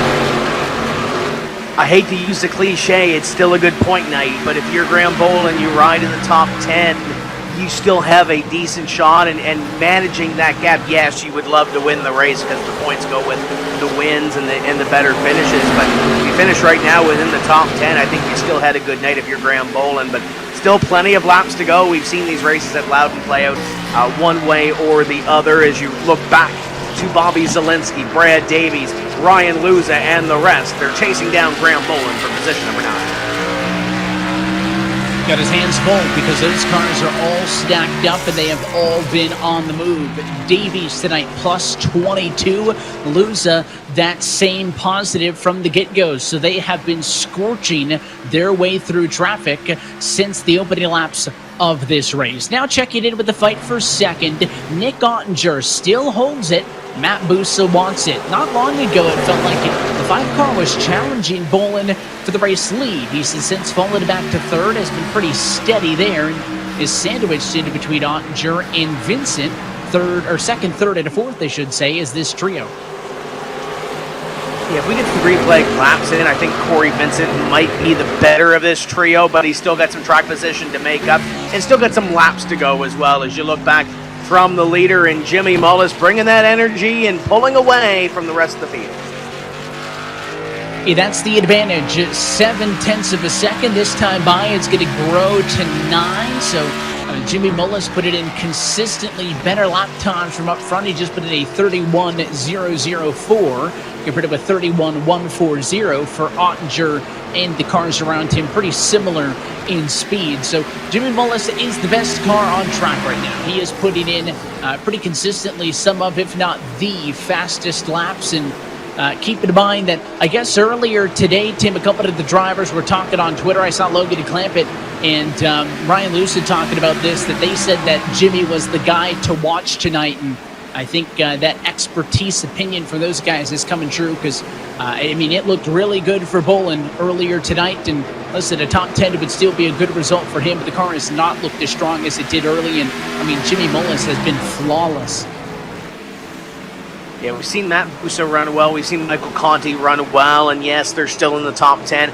Bobby Zielinski running in position number 10. Nick Ottinger had that good run back at Dover going to victory lane, running in position number 2. But Jimmy Mullis so far, at least at this point, coming towards the final third of this race, has been the class of the field. As you ride on board with Bob Bryant, he's in the middle of the Hornet's Nest in the 42. Hornet's Nest on the racetrack, Hornet's Nest in the points. We talk about bubbles coming into this evening. Bob Bryant was the bubble man in the relegation cutoff. If the season had ended after Indianapolis, he would have been the last driver locked in, and that would have edged out defending series champion Zach Novak by 4 points. Bob Bryant running 26th on the racetrack right now. Zach Novak 8th. I would safe to say that will shuffle up out of this evening, and maybe the 42 ends up on the wrong side. Mention controlling your own destiny, and that's really what you have to do if you're a guy like Bob Bryant on that bubble position. We saw John Gorlinski earlier gamble a little bit with tires. He was a part of that bubble battle, and he's currently running in position number 15. It's a net gain of 10 positions for a guy like John Gorlinski, but still control your own destiny, maintain what you can, and try to make sure that you are in that conversation at the end. There's Michael Guest a couple of spots in behind Bob Bryant. He was one of those drivers that was involved a little bit earlier on with some strategy, and he's involved in that bubble battle as well. So we'll ride on board with Casey Kerwin in the 23, and he's also in a little bit of a battle, and he's also looking to move up the point standings a little bit.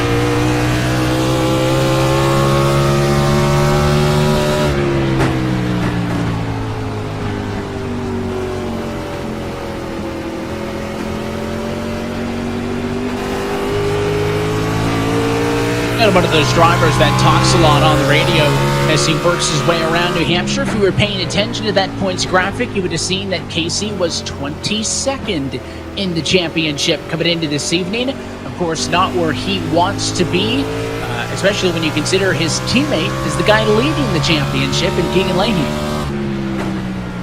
Yeah, he's still got some work to do, but in the second half of the season, I'm sure we're going to see Casey Kerwin work his way up the championship standings. I think we're going to see him work his way up in this race as well. As you see the 2 in the 53 side by side, Ray Alfala and Ryan Luza. They continue to work a little bit closer towards the front of the field, Evan, but this is the battle for 11th. And take a look at both of them as Ray Alfala talking to his crew, and saw a little bit of a smile early, but he is focused. Yeah, a lot of wheel movement on Alfala as he works his way through. Look at Luza with a stare down as he is 110% business. This is such a unique perspective on the battle for 11th and 12th position right now. I've said it once and I'll say it many times, Tim. My favorite thing that we've added to our coverage for this year is all these onboard looks at these drivers racing at home. The setups can vary so much, the manufacturers, the teams, but at the end of the day, it comes down to the fastest driver who can get the job done. And you can see with all the looks that we've had, just the different driving styles that a lot of these drivers have chosen to adapt. You talked about those wheel movements from Ray Alfala. Usually you're smooth on the wheel, and that usually means a quicker race car, but look at how much that Ray Alfala's got Ryan Luza and the rest of that field in behind.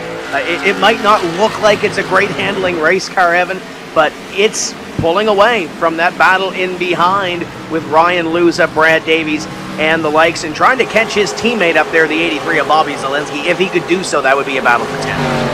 And a lot of wheel movement would suggest the race car's a little bit loose. Tim, don't they say loose is fast, though? Yeah, loose is fast, on the edge of out of control, trying to work your way around here, trying to get those bumps the way you want them around this racetrack, the characteristics of Loudon, New Hampshire. But man, oh man, he's trying to get up there. There's Nick Ottinger, winner already this season, looking to take another one, but he's got a little ways to work. That's the William Byron Esports car, Nick Ottinger, the driver out of Claremont, North Carolina. He's been working his way up, and I think that this may be the best that car has got in it. Of course, you talk about the Boss man William Byron found so much success when he hopped back onto the iRacing service for the Pro Invitational Series, Ottinger at a 1.8-second deficit to the very top of the board. Then it is the Williams C Sports Ford of Matt Busa, prior series winner in this Coca-Cola iRacing series. He's somebody who would like to get back in victory lane, Tim. He and Corey Vincent, who's the next driver in line behind him, the number 27 car, representing the Renegades, I think are some of the names that impressed me the most in tonight's race. Yeah, two veterans per se. The Renegades driver, the 27 of Corey Vincent, has run well here, as has Matt Busa, looking to get a victory here at Loudon in behind. Just kind of hanging out right now in the top 5, that Valvoline number 99. That is Logan Clampett. Clampett's been to victory lane before here. He knows how to get it done, and I think he's kind of waiting. And I think the 5 of Busa, the 27 of Corey Vincent, they're kind of waiting too. I don't think we've seen the last caution flag in this race, Evan, as you see that Burton Kligerman Esports number 99 on your screen of Logan Clampett. I think these guys know that there might be something else brewing here in these final 39 laps. Well, we talk about drivers who have wanted more, and Zach Novak definitely falls in that category, as Michael Conti actually next driver in line as they swap that out, so it'll be the Junior Motorsports Chevrolet of Conti up to P6. That would put then Novak behind him, the driver for Richmond Raceway Esports. But I mean, Novak, 2 top 5s on the year, that's more than half of the field that's ahead of him in the points, Tim. It's been the nights where Novak hasn't been a top 5 car that he's needed more, and he's 2 steps away from notching another one as he looks to the inside of Conti. And in behind, the JTG Doherty number 37 of Christian Chalner. He's had speed all season long. Evan just really hasn't had the finishes, and we have a caution on the speedway. It is Bob Bryant around. We had just mentioned that he was the relegation bubble coming into this evening, and he has spun around in turns 1 and 2, courtesy of contact, I believe, with Santiago Tires, because as soon as those yellow flags were displayed, I heard Santi jump on the radio and apologize for the contact, so I think that was not a self-spin, but all of a sudden, we're under a yellow inside of 40 laps to go. All the lead cars have fresh rubber. They're probably coming in this time, Tim. Let's take a second look at the incident. Yeah, take a look at that for Santiago Tires, taking a look to the inside, and right there, the 42 goes sideways, and Chris Shearburn did a really good job, and as it almost looked like the air kind of came off the spoiler of the 4 and the 42 to bring that in, and la-di-da-di, everybody coming down onto pit road here. This should be, I would think, the final pit stop, Evan. Obviously dictated by cautions and what have you, but I think for track position, as we've seen it being so key, this is the money stop. And for some of the drivers who took an early pit and then pitted the last time through with everybody else, they are probably putting on their 3rd and final set of tires. For your lead cars, the likes of Mullis and whatnot, I think this is their 2nd set that they're putting on. It is going to be fuel as well to go the distance, rights, then lefts, a race off.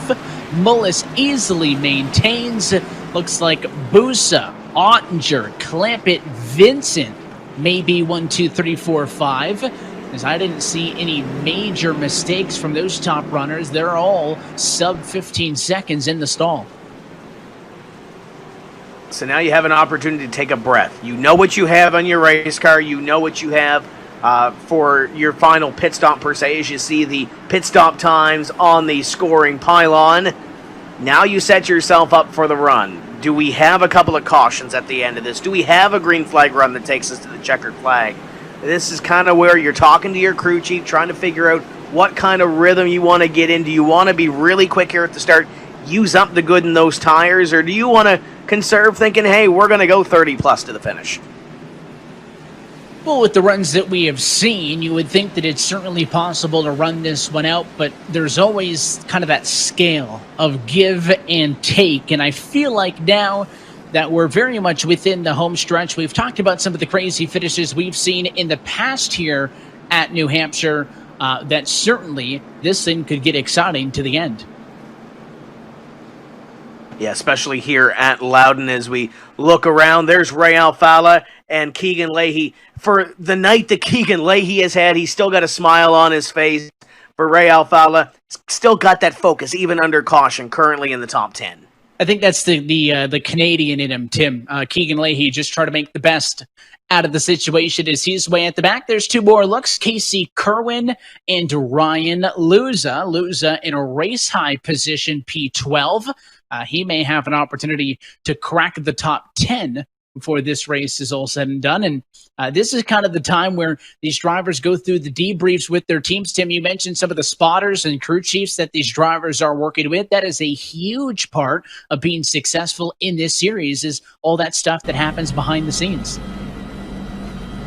And there's Michael Conti on your screen. Little smile from him, currently in position number 8. Little laugh as he talks to his crew and tries to manage and maintain this final run to the finish. And I think if there's anybody in the deep half of this top 10 that's going to make some waves here, it's Conti. It's the guy in front of him, Zach Novak, and the guy two behind him that we already saw in Ray Alfalla. There's some drivers on the back half of this top 10. There's another one just outside in Ryan Luza, running in position number 12 right now, that I think are going to be some sort of factors at the end of this. Might not necessarily, Evan, be for the win, but for some of these drivers who had a dismal qualifying effort like Ryan Luza to come back home with a top 5 finish, considering how their night is gone, I think they'd have to consider it a win.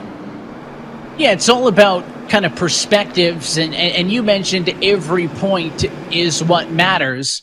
At this point, I think you kind of have to settle in.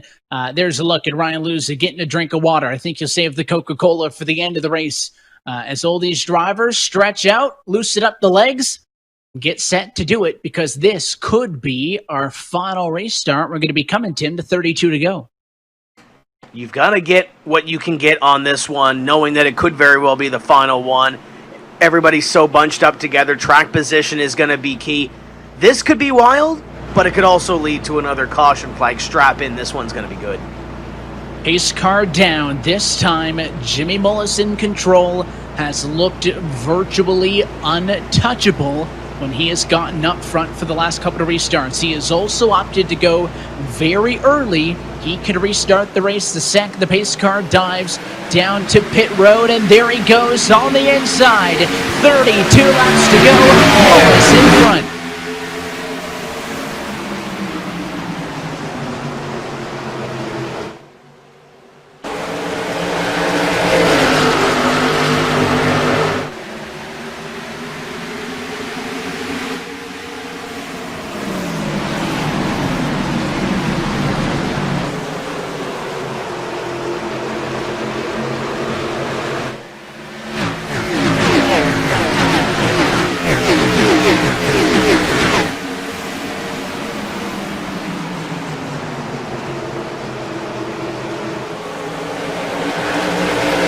Side by side between Bolin and Vincent. It'll be for 5th on back. Do we go 3 wide? Here comes Novak to the inside.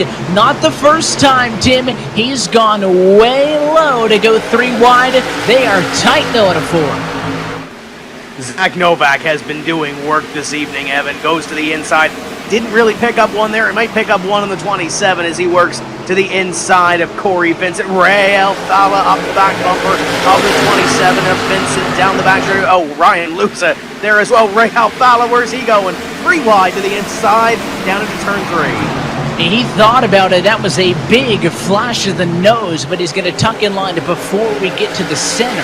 So they'll stay side by side. Novak and Vincent behind him. That is Luza and Challoner, and we've got sets of 2 all the way through the field. As the inside leaning on each other, the 37 and Challoner gets moved. He goes up the hill. He gets past, but there's a wreck behind. Caution back out. I think it's Casey Kerwin in the 23 that's spun around back here at the back of the field. And Evan, that could have been a bigger wreck than it was. There was cars going either way to get around the 23 as he went for the spin. But again, cautions breed cautions. You need to get everything that you can on these restarts. And Casey Kerwin is going to lose a couple of spots here. And Casey, unfortunately, I think just a victim. You're looking at the 97 to Gorlinski. I think Gorlinski was the first car to spin, and Kerwin got turned as a result. of actually the initial bit of contact? We'll get the answers here as we go off into turn number 1. There's the number 97 car all on his own. That's the 10 of Bolton behind, fighting with the 6 of Lion. Right there, yeah, left rear quarter panel. I mean, that was the slightest of touches, Tim, but he went around and body slammed Eric Smith up against the fence, and then Kerwin got turned around with the inside all checked up. Everybody's on top of each other. There's really not much Casey Kerwin and those guys on the inside line can do when they see that spinning car to the upside. But you look at John Gorlinski, you look at Casey Kerwin, we saw that relegation a little bit earlier on when we talked about that relegation picture, and John Gorlinski he's on the top of that bubble, Casey Kerwin kind of on the other side. So two drivers that needed a good run. Take another look at it here and then see on board with Eric Smith.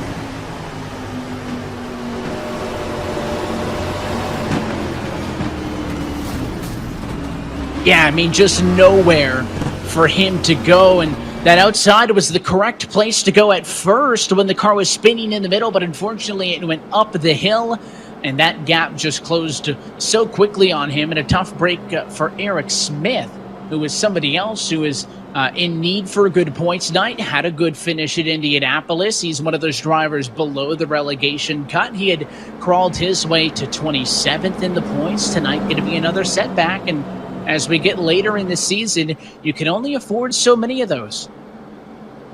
We're going to get one more look at this one. We're going to look at the Casey Kerwin spin to the inside. We're going to ride on board with Jake Nichols here and see how this all checks up really quickly in front of them.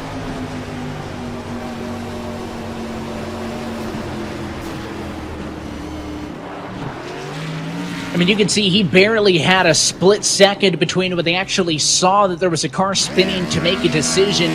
They all checked up to the bottom. I mean, Casey did the right thing. He did the right thing. That's just a matter of, again, when there's a wreck like that, everybody tries to evade, and sometimes you get caught out. Tough break there for Casey. Did nothing wrong, and honestly, neither did Jake. But again, with everybody running on top of each other here and something like that happening, there's not really much you can do, and especially with track position being so key, trying to pick your way through these things, easier said than done. As we look back at the field, getting ready to go green, we'll have less than 25 to go when we let them loose.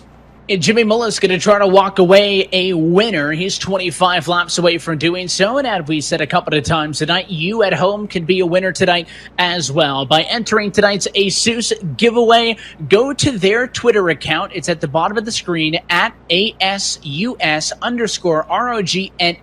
Look for their tweet from today talking about the New Hampshire giveaway. And you can win a 1-year iRacing membership and an ASUS RT AX82U Wi-Fi 6 gaming router. If you're trying to get involved in sim racing, that's kind of a dynamic duo there, is to get you onto the internet and get you onto sim racing. So again, all of that at their Twitter handle at ASUS_ROGNA to enter. Tim, we checked in with this earlier this evening. Let's revisit those iRacing Tim facts and see how they faced up to the race. We talked about leading the most laps and maybe not winning the race. Jimmy Mullis has done a great job of pacing this field up in front. We'll see if he ends up leading the most laps when the chips are down and becomes the second different driver to lead the most laps and go to victory lane, Michael Conti being the other one. And Conti has been running near the front of the field. Evan kind of anticipated him to maybe run a little bit better, but we'll see what happens here. Currently in position number 6, still in an opportunity to win this thing. Teamwork, those Richmond Raceway Esports teammates. Jimmy Mullis leading. Zach Novak has been making some moves to try to get up there and join him. I don't think we've heard the last of Zach Novak here this evening. Count on cautions. Let's not talk about that. And Brian Schoenberg. Brian's had a good run. He's had a couple of bumps in the road, per se. Back in 36th right now. Still got some time to make up a couple of spots. And Ray Alfala's been hanging around the top 10 for most of the evening. Another driver with a bunch of top 5 finishes here. Currently running in 8th. Needs a couple more spots to get him into the top 5. Saw the sun coming in and out of the clouds under the caution flag. That has brought down the temperature, so the racetrack going to be a little bit cooler as we get set for what could be the final restart, coming to 23 laps to go. Jimmy Mullis going to try to put this one away from New Hampshire. Let's go. iRacing full throttle for the restart.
Big issues in turn 2.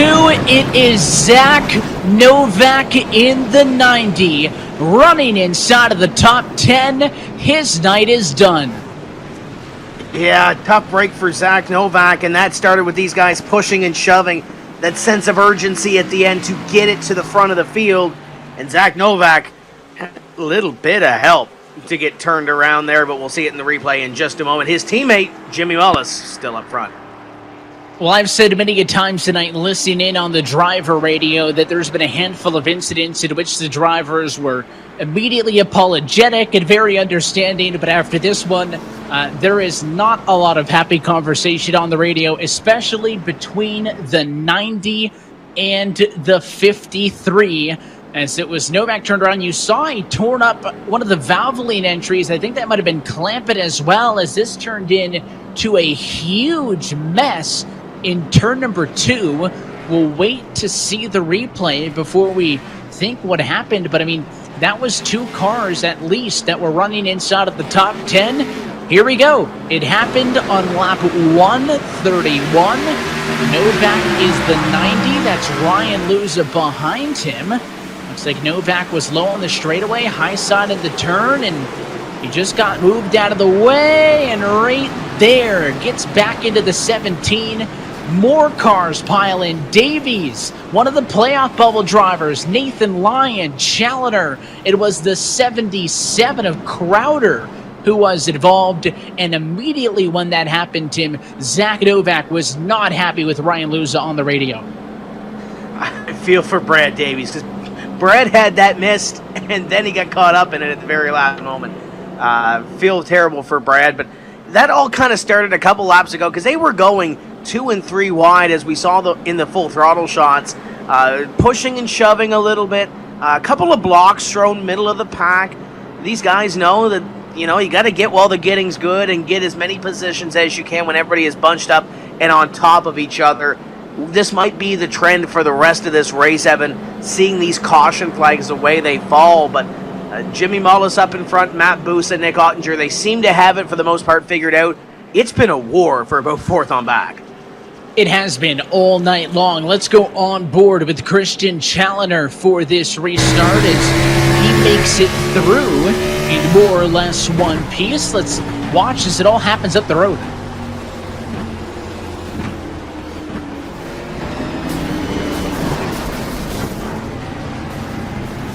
I mean, front end damage, Tim. He doesn't get out clean, but at least his car's still rolling. That's better said than some.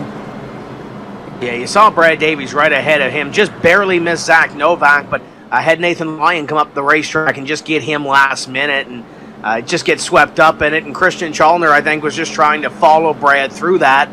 And at the end of the day, the hole closed up instead of the seats parting, and they ended up as a part of the collateral damage for this incident. So we're back under the yellow flag. We're under 20 laps to go. Jimmy Mullis continues to lead up front, clicking off those laps in that Coca-Cola Energy number 46.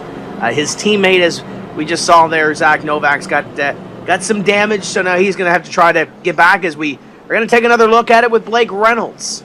Yeah, Coca-Cola onboard driver. Let's see what happened to Blake. You can see he's got that wheel turned to the left, so he's already dealing with damage before all this happens. It happens about 6-7 rows up from him. Looks to the inside, hard on the brakes, and barely snakes his way through. The driver out of Houston, Texas survives, and he will find himself running in the 18th position. You can see Justin Bolton there with him, 17th under the pace laps. So, Tim, that last restart, Matt Busa was a lot more competitive on the back bumper to Jimmy Mullis. Stuck with them for about 2-3 laps before we saw the 46 pull away. Are we under the opinion that these yellows are hurting Jimmy by making him have to go through more restarts, constantly grouping the field up? Because sometimes there's drivers who feel like the cautions actually benefit them if they don't feel like they're good on the long run, but I think Mullis definitely falling into that first category. If we have these short bursts, Evan, of 1 or 2 laps, Jimmy Mullis controls these restarts. I think he controls his own destiny well enough to be able to manage up in front. If you're Matt Busa, Nick Ottinger, the other thing is, too, is these drivers have a lot of respect for each other. Guys like Jimmy Mullis Matt Busa, Nick Ottinger, Logan Clampitt, they've been a part of the series for so many years. They know how each other races, so I think we're going to see that respect level a little bit here. Yes, you're fighting for a win in this series. There's a little bit of money on the line, but I think we're also going to see that play out. The drivers in the middle of the pack on back need to get as much as they can to try to put themselves in a position to win this thing. I'm interested to see how this one plays out, but I think these couple of short lap bursts, I don't think they're helping or hurting Jimmy Mullis one way or the other. We go through the motions again. This time, pace car going to duck off with 15 laps to go from New Hampshire. Mullis, Busa, Ottinger, Clampitt, and Conti, your top 5. We're back underway. Fight's going to be for second. They're going to go down into corner number 1 this time. That 5 going to try to roll the outside. Didn't get that start that he got the last time. He's going to have Nick Ottinger fight into the inside. It's all behind Jimmy Mullis. Yellow flag will fly, and there's Christian Chalmer. Well, we just went on board as he was able to more or less push his way through the last yellow flag. This time he is the yellow flag as he got tagged and sent around in turn 1. As we take a look at Matt Busa getting ready to see the replay. Matt Busa was kind of sleeping a little bit there on that restart. Evan had to fight off Nick Ottinger, but was able to do so, and a quick caution going to save him there, and he'll restart once again in position number 2 to the outside of Jimmy Mullis.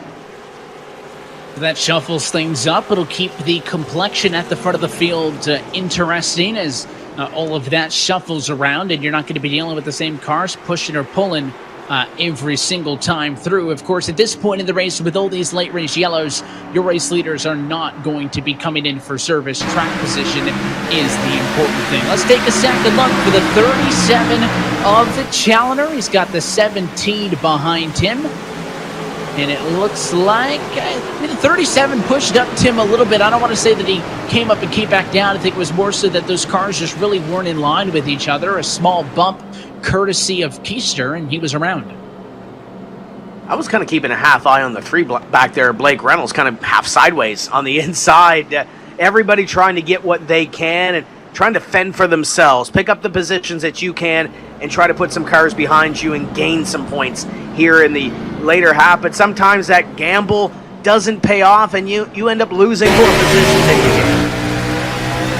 Go on board with Kane Cook here in the 55. He'll be on the outside of where all this happens.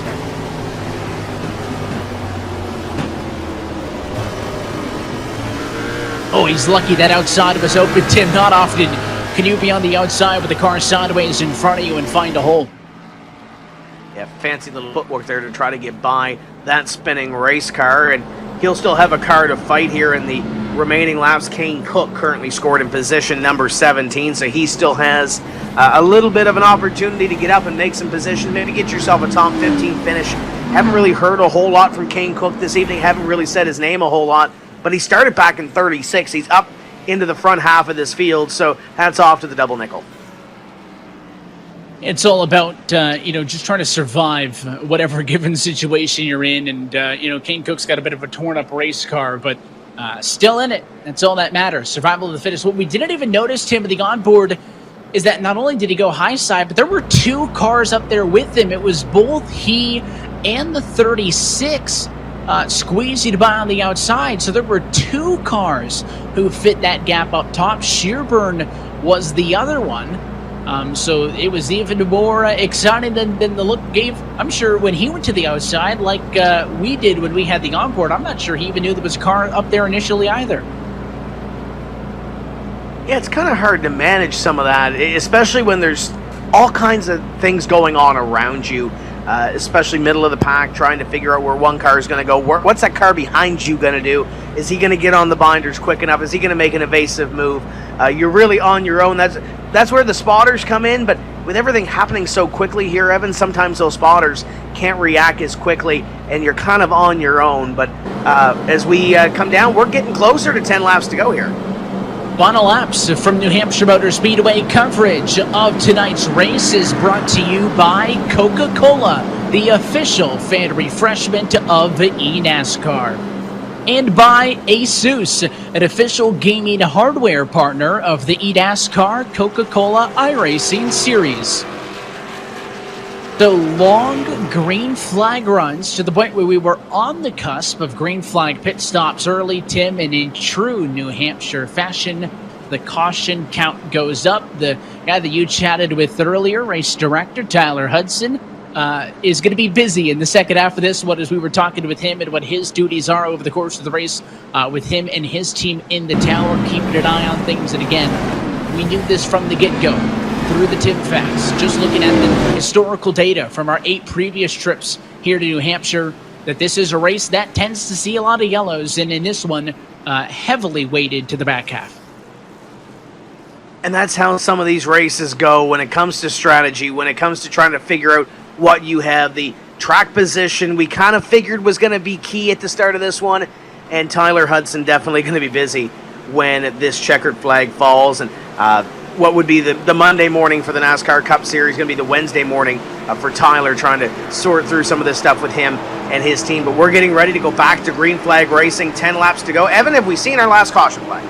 I'm going to go out on a limb and say no, and see if this could work as some reverse psychology, maybe, and it ends up going to the end. But I think we've got a couple more yellows in us. Jimmy Mullis wants to close it out. It'll be 9 laps to go. This time back underway. And we'll see what happens here for position number 2. Nick Ottinger flashed the nose to the inside of Matt Busa. Busa did better on that restart than he did on the one before. Clampett hanging on to the outside of the 25. Side by side down the back. They're about 3 wide for about 15.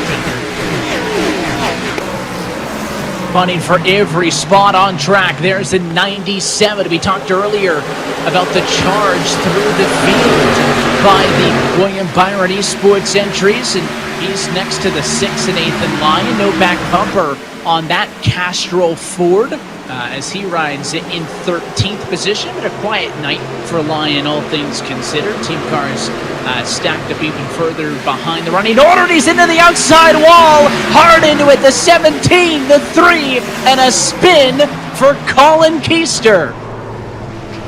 And that will draw another caution flag as Keister keeps it rolling in the infield, but he'll pull it onto the racetrack and he'll catch up to the rear of the running order. Yellow flag flies again, and we're going to have a restart with under 5 laps to go. It looked like the top 3 had it managed themselves. Matt Busa looked like he was trying to get into a rhythm, and then those guys out and back trying to figure out where they needed to run. The bomb exploded once again. And I don't know if that one falls as my fault for explicitly mentioning that it has been a bit of a quiet night for Nathan Lyon, Tim, and then he knocks down the fence at a 2 to kick that all off. I think my saving grace is Nathan Lyon isn't the cause of the yellow, and he's still on track, but it's all it takes is one driver to overdrive the exit just a little bit, and we've seen it in a couple of the incidents tonight. That accordion effect, that stack up, is really what throws everything into a frenzy. And let's get the onboard perspective here with Keister.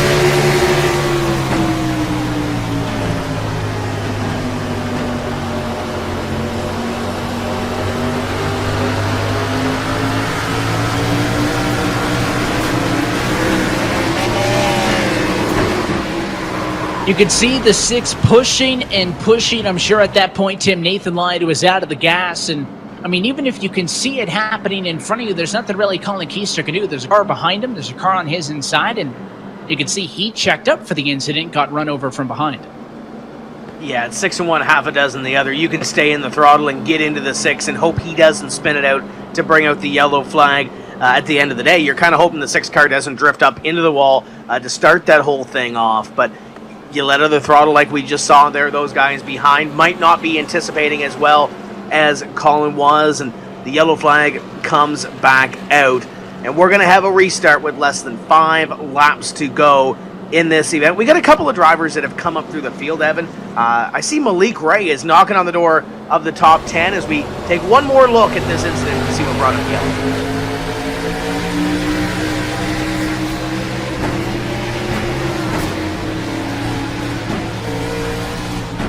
I think Chris Yerburn, lucky that he got a pushed him. It looked like he was about to go low to avoid that incident, and then actually got pushed from behind. That turned that car back up the hill to safety.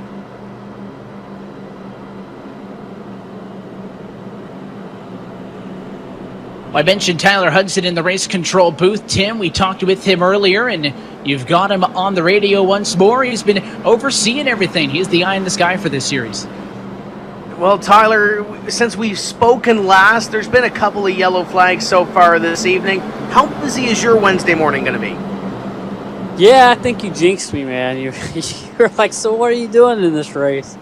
And I told you if we had a lot of cautions, I'd be really busy. So, yeah, it's actually been really busy. Obviously, as you can tell, with all these cautions and all these accidents. And, we just review them and try to determine who's at fault. And it's usually a lot harder than it looks because there's a lot of multiple factors involved there. But hopefully they can get it figured out here for these final few laps, and we don't have to use any of the green-white checkers, and we can just end this thing.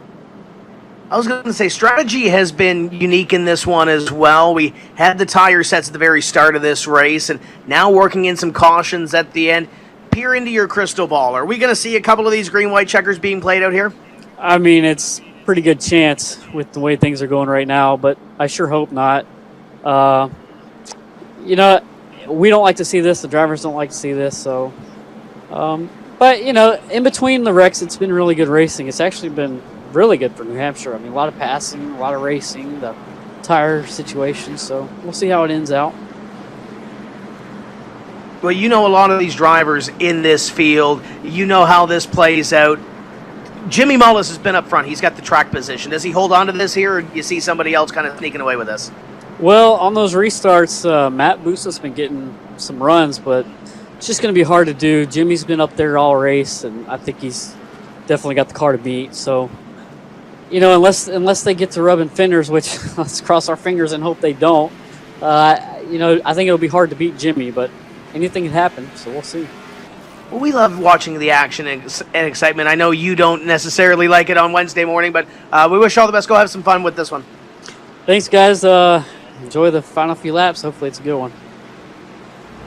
There you go, Evan. Tyler Hudson, the director of competition, former champion in this series. And you can kind of hear that little bit at the end. He's excited for this, and I think he's maybe not looking forward to Wednesday morning. But this one's going to be fun here. We're going to come down with 2 laps to go. Yeah, oftentimes the thrills and the associated spills that everybody at home enjoys is not necessarily what the guys up at the tower enjoy. And Tyler Hudson going to have a lot to look over post-race in this one. But could this be it? Pace car to get in. This restart going to come with 2 laps to go. Green flag flies, and we're back underway. Mullis pulls 1, now 2 car lengths into 1. Battle going to be for second. It's Ottinger to the inside of Busa. Jimmy Mullis has been lights out, but they're 4 wide in the middle of the pack. Mullis hoping to get back to the... And it was Nichols who goes around. We do not get to the white flag, and this race will be extended for a green-white checkered finish. That was technically a green-white checkered, but it was not in overtime. We will now head to overtime, and Tim, that was 3 wide, 4 wide, but honestly, it all started with, I believe, Alex McCollum getting a little bit sideways, and Nichols tried to take evasive action, turned up into traffic, and there's just too many cars mid-pack there to really get out of your zone like that. Yeah, I was kind of shocked because I thought at one point they were going to have that saved, and then we saw those cars turned around. For Jimmy Mullis, he was just hoping to get back to the white flag. Nick Ottinger, it looks like he's got by that number 5 of Matt Busa. So now Ottinger going to have an opportunity to challenge Jimmy Mullis, but he's been so lights out on these restarts. But let's take a look at what happened here, Evan. 4 wide, it typically doesn't work. It all starts, right off of the restart, when they start making those moves, you can see 3 wide on the left-hand side of your screen. That's where the 4 wide is going to come from. But there's 3 wide right there with that row. And right there's the contact with McCall that actually looks like current may have come down a little bit when Nichols went up the road. And you just have 2 cars basically going towards the same piece of real estate. That happens so quickly, you don't know that that car is making that move, Tim. It's not like the freeway where you check your blind spot, look 2-3 times before you move. You got to go when a car in front of you is getting loose, especially on a late race restart like that. And that's just everybody going for every little bit they could get. And Evan, you thought this was crazy tonight? Look at the other half of the schedule that's coming up. We talked about it earlier. We've got Daytona and Talladega before we head to the playoffs. We got the wild card, per se, in Watkins Glen. We've got Michigan coming up in our next round in 2 weeks' time. Darlington is in there. Las Vegas. Yeah, you thought this was crazy? You ain't seen nothing yet. It's going to be a ton of fun. We saw a 2-mile D-shaped oval earlier this year at Auto Club Speedway where Ashton Crowder went to victory lane. That could serve as a bit of a preview for what's to come when we head to Michigan in 2 weeks' time. That's Tuesday, July the 28th, right here on the iRacing Esports Network, streaming live at eNASCAR.com. We stay on Tuesday nights through Darlington on September the 15th. And then for the second half of the season, Las Vegas on, Tim, moving to Thursday nights on NBCSN.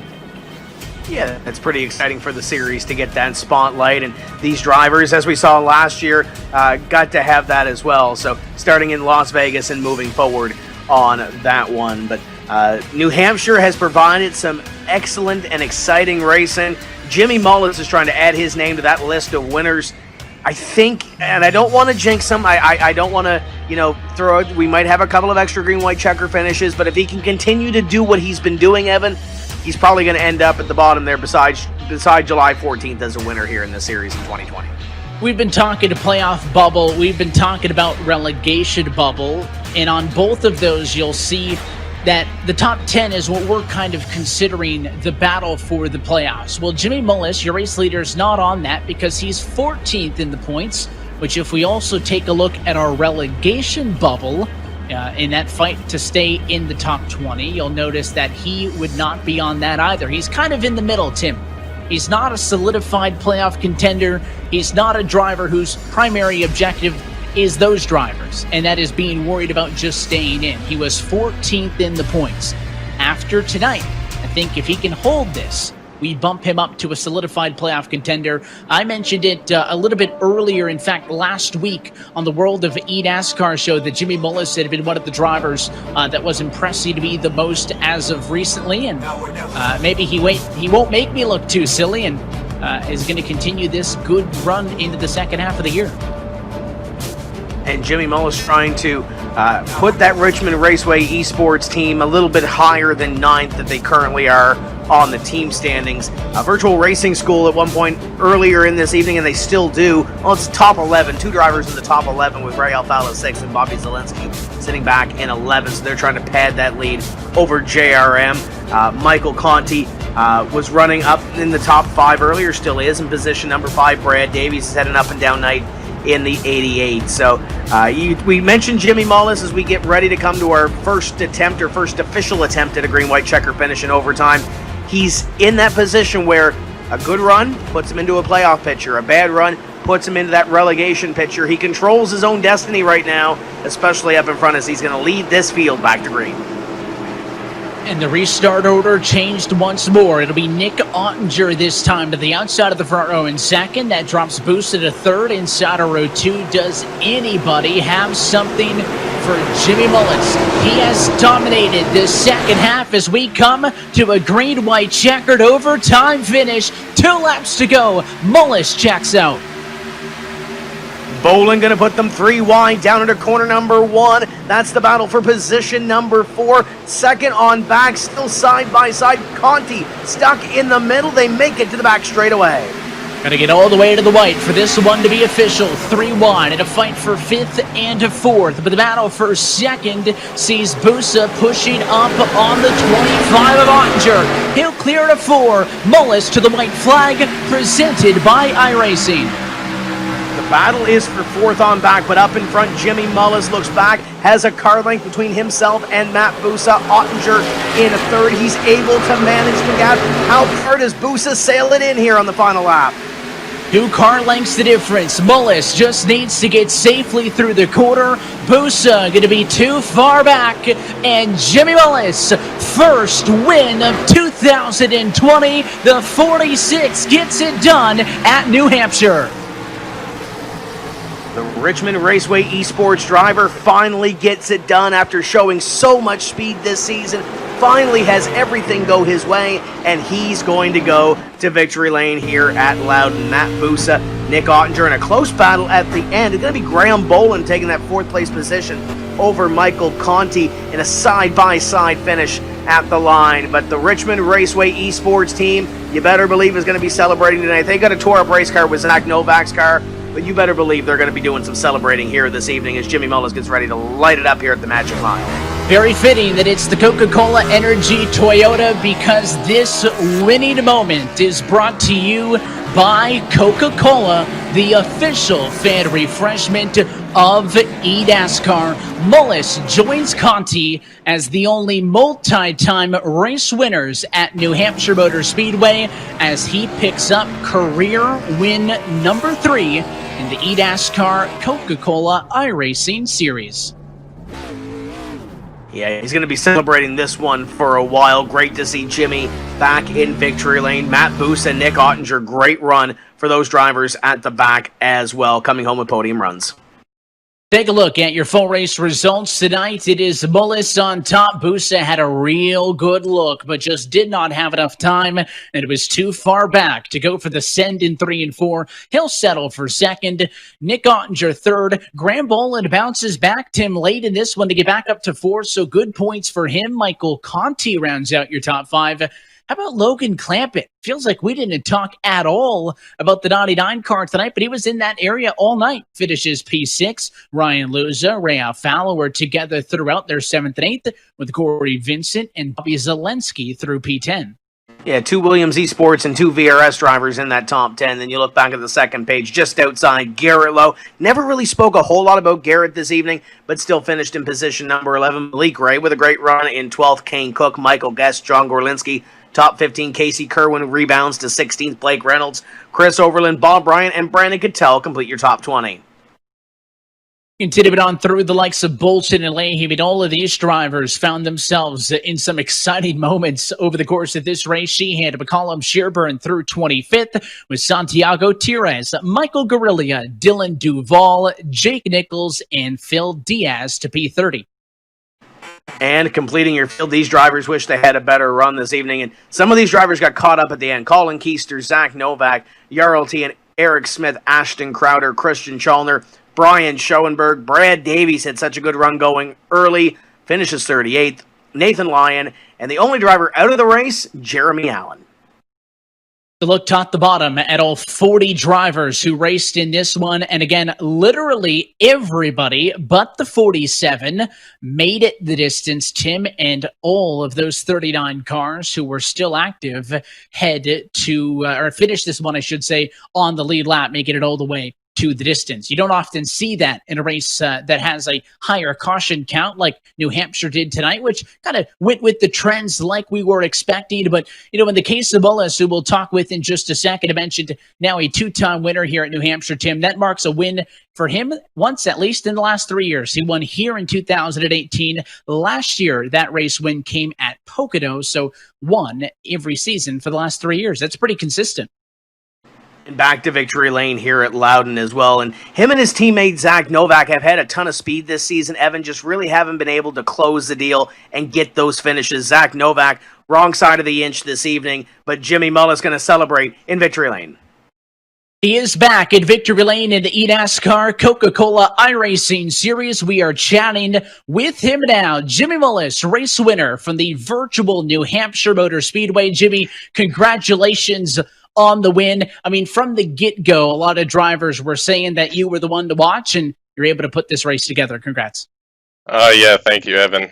This is incredible. This has to be the absolute best performance I've ever had personally in the series, and all the thanks goes to Taylor Hurst, Zach Novak, Christian Chalner, and Corey Vincent. We, just nailed it this week on the setup, and it was on rails. I got nervous there at the end. It got pretty hectic with the yellows, but was able to close it out, and I'm speechless at this point. Yeah, of course, you started this race in second, and it looked like Graham Bolin had pretty good control of the one off of the get-go, but you never really allowed him to pull away. You go to the race lead, and we see that 46 car get 1.5, 2 seconds out in front. You mentioned those late race yellows. I think they made it more interesting than it needed to be. But, I mean, what did you have dialed in on the car here tonight that gave you that little bit of an edge over, those next 5 or 6 cars behind you who are almost really identical on speed? I think just, after about lap 15, our drive off was just incredible compared to everybody else. And we never lost center rotation.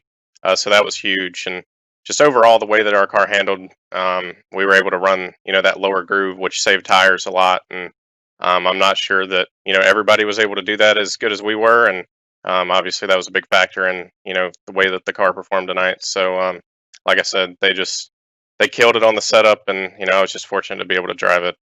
Feels great. These races going to get that much more important as the second half of the season goes on, and it's good that I didn't jinx you when I said that you were the driver that I was looking at in the second half of this season to continue to make moves forward. You gained a lot in the points after Indianapolis. Now a race win going to get you that much closer to the playoff bubble with 6 races to go until that playoff field is set. What are you setting your sets on, I should say, to kind of make that happen here, close out the deal, knowing that a lot can still happen, but trying to keep this momentum rolling in the right direction? Yeah, just keep doing what we've been doing. Last 3 races, I've managed to qualify second. So that's huge. Qualifying is everything in the series because everybody's really good, and it's really hard to pick up track position. And then, we just got to find more speed on the 1.5 miles and the 2.5 milers and things like that. We've struggled so far this year for the most part, but I think there could be a few things from tonight that we can try to take away and hopefully put into those and find a little bit more speed. And I think if we can do that, we'll definitely have a run for them. Been a good couple of weeks, and that'll likely continue for you guys as we head to Michigan in 2 weeks' time. Thanks for chatting again, Jimmy. Congratulations on the win, as he's now a 3-time race winner in this series. And Tim, let's take a look at tonight's Coca-Cola move of the race, and it'll be that final race restart at which he locked up this win. And he had plenty of experience and plenty of practice over the last couple of restarts on this one, and lights out once again, was able to pull away. And at that point, Evan, they're all battling for position number 2 on back as Jimmy Mullis goes to that checker flag.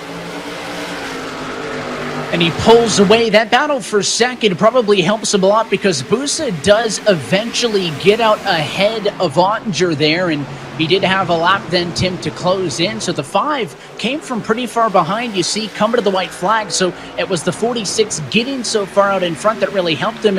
If he didn't have right there that 6-car length cushion, Busa's probably on his bumper because he got through 1 and 2 really good. Yeah, they were able to scrap back for position number 2. If this was a 5-lap dash, Busa may have been able to get to him, but Jimmy Mullis did what he had to do over a green-white checker finish and many restarts here this evening to pull away and control, maintain this race, and take away the checker flag. And he was able to cruise through turns 3 and 4 for race win number 1 on 2020. And of course, we talked a lot about the team points tonight. Richmond Raceway Esports, one of the top teams. We thought driver lineup into the year was kind of mid-pack team points. So they really appreciate, I know, getting this car into victory lane. That's it here tonight, Tim. We roll on. Next on deck is Michigan International Speedway, 2 weeks' time for round 11. Completely different racetrack, completely different setting than what we're used to here at Loudon. Lots of speed. Can't wait to see how that one turns out in 2 weeks' time and see if we can get another different winner in 2020. It for us here tonight is round number 10 falls into our rearview mirror. On behalf of our entire team at iRacing NASCAR and for your broadcast crew this evening, Tim Burns, Justin Prince, Jake Kennedy, James Pike, Drew Adamson, Cisco Scarabuzza behind the scenes. For Tim Terry and myself, Evan Pasoko. I want to thank you for tuning in and congratulate Jimmy Mullis, race win 1 of 2020. We're back in 2 weeks' time on Tuesday, July the 28th from Michigan. That race and every race from the 2020 eNASCAR Coca-Cola iRacing Series can be found right here on the iRacing Sports Network and streaming live at eNASCAR.com. Until next time, good night from New Hampshire.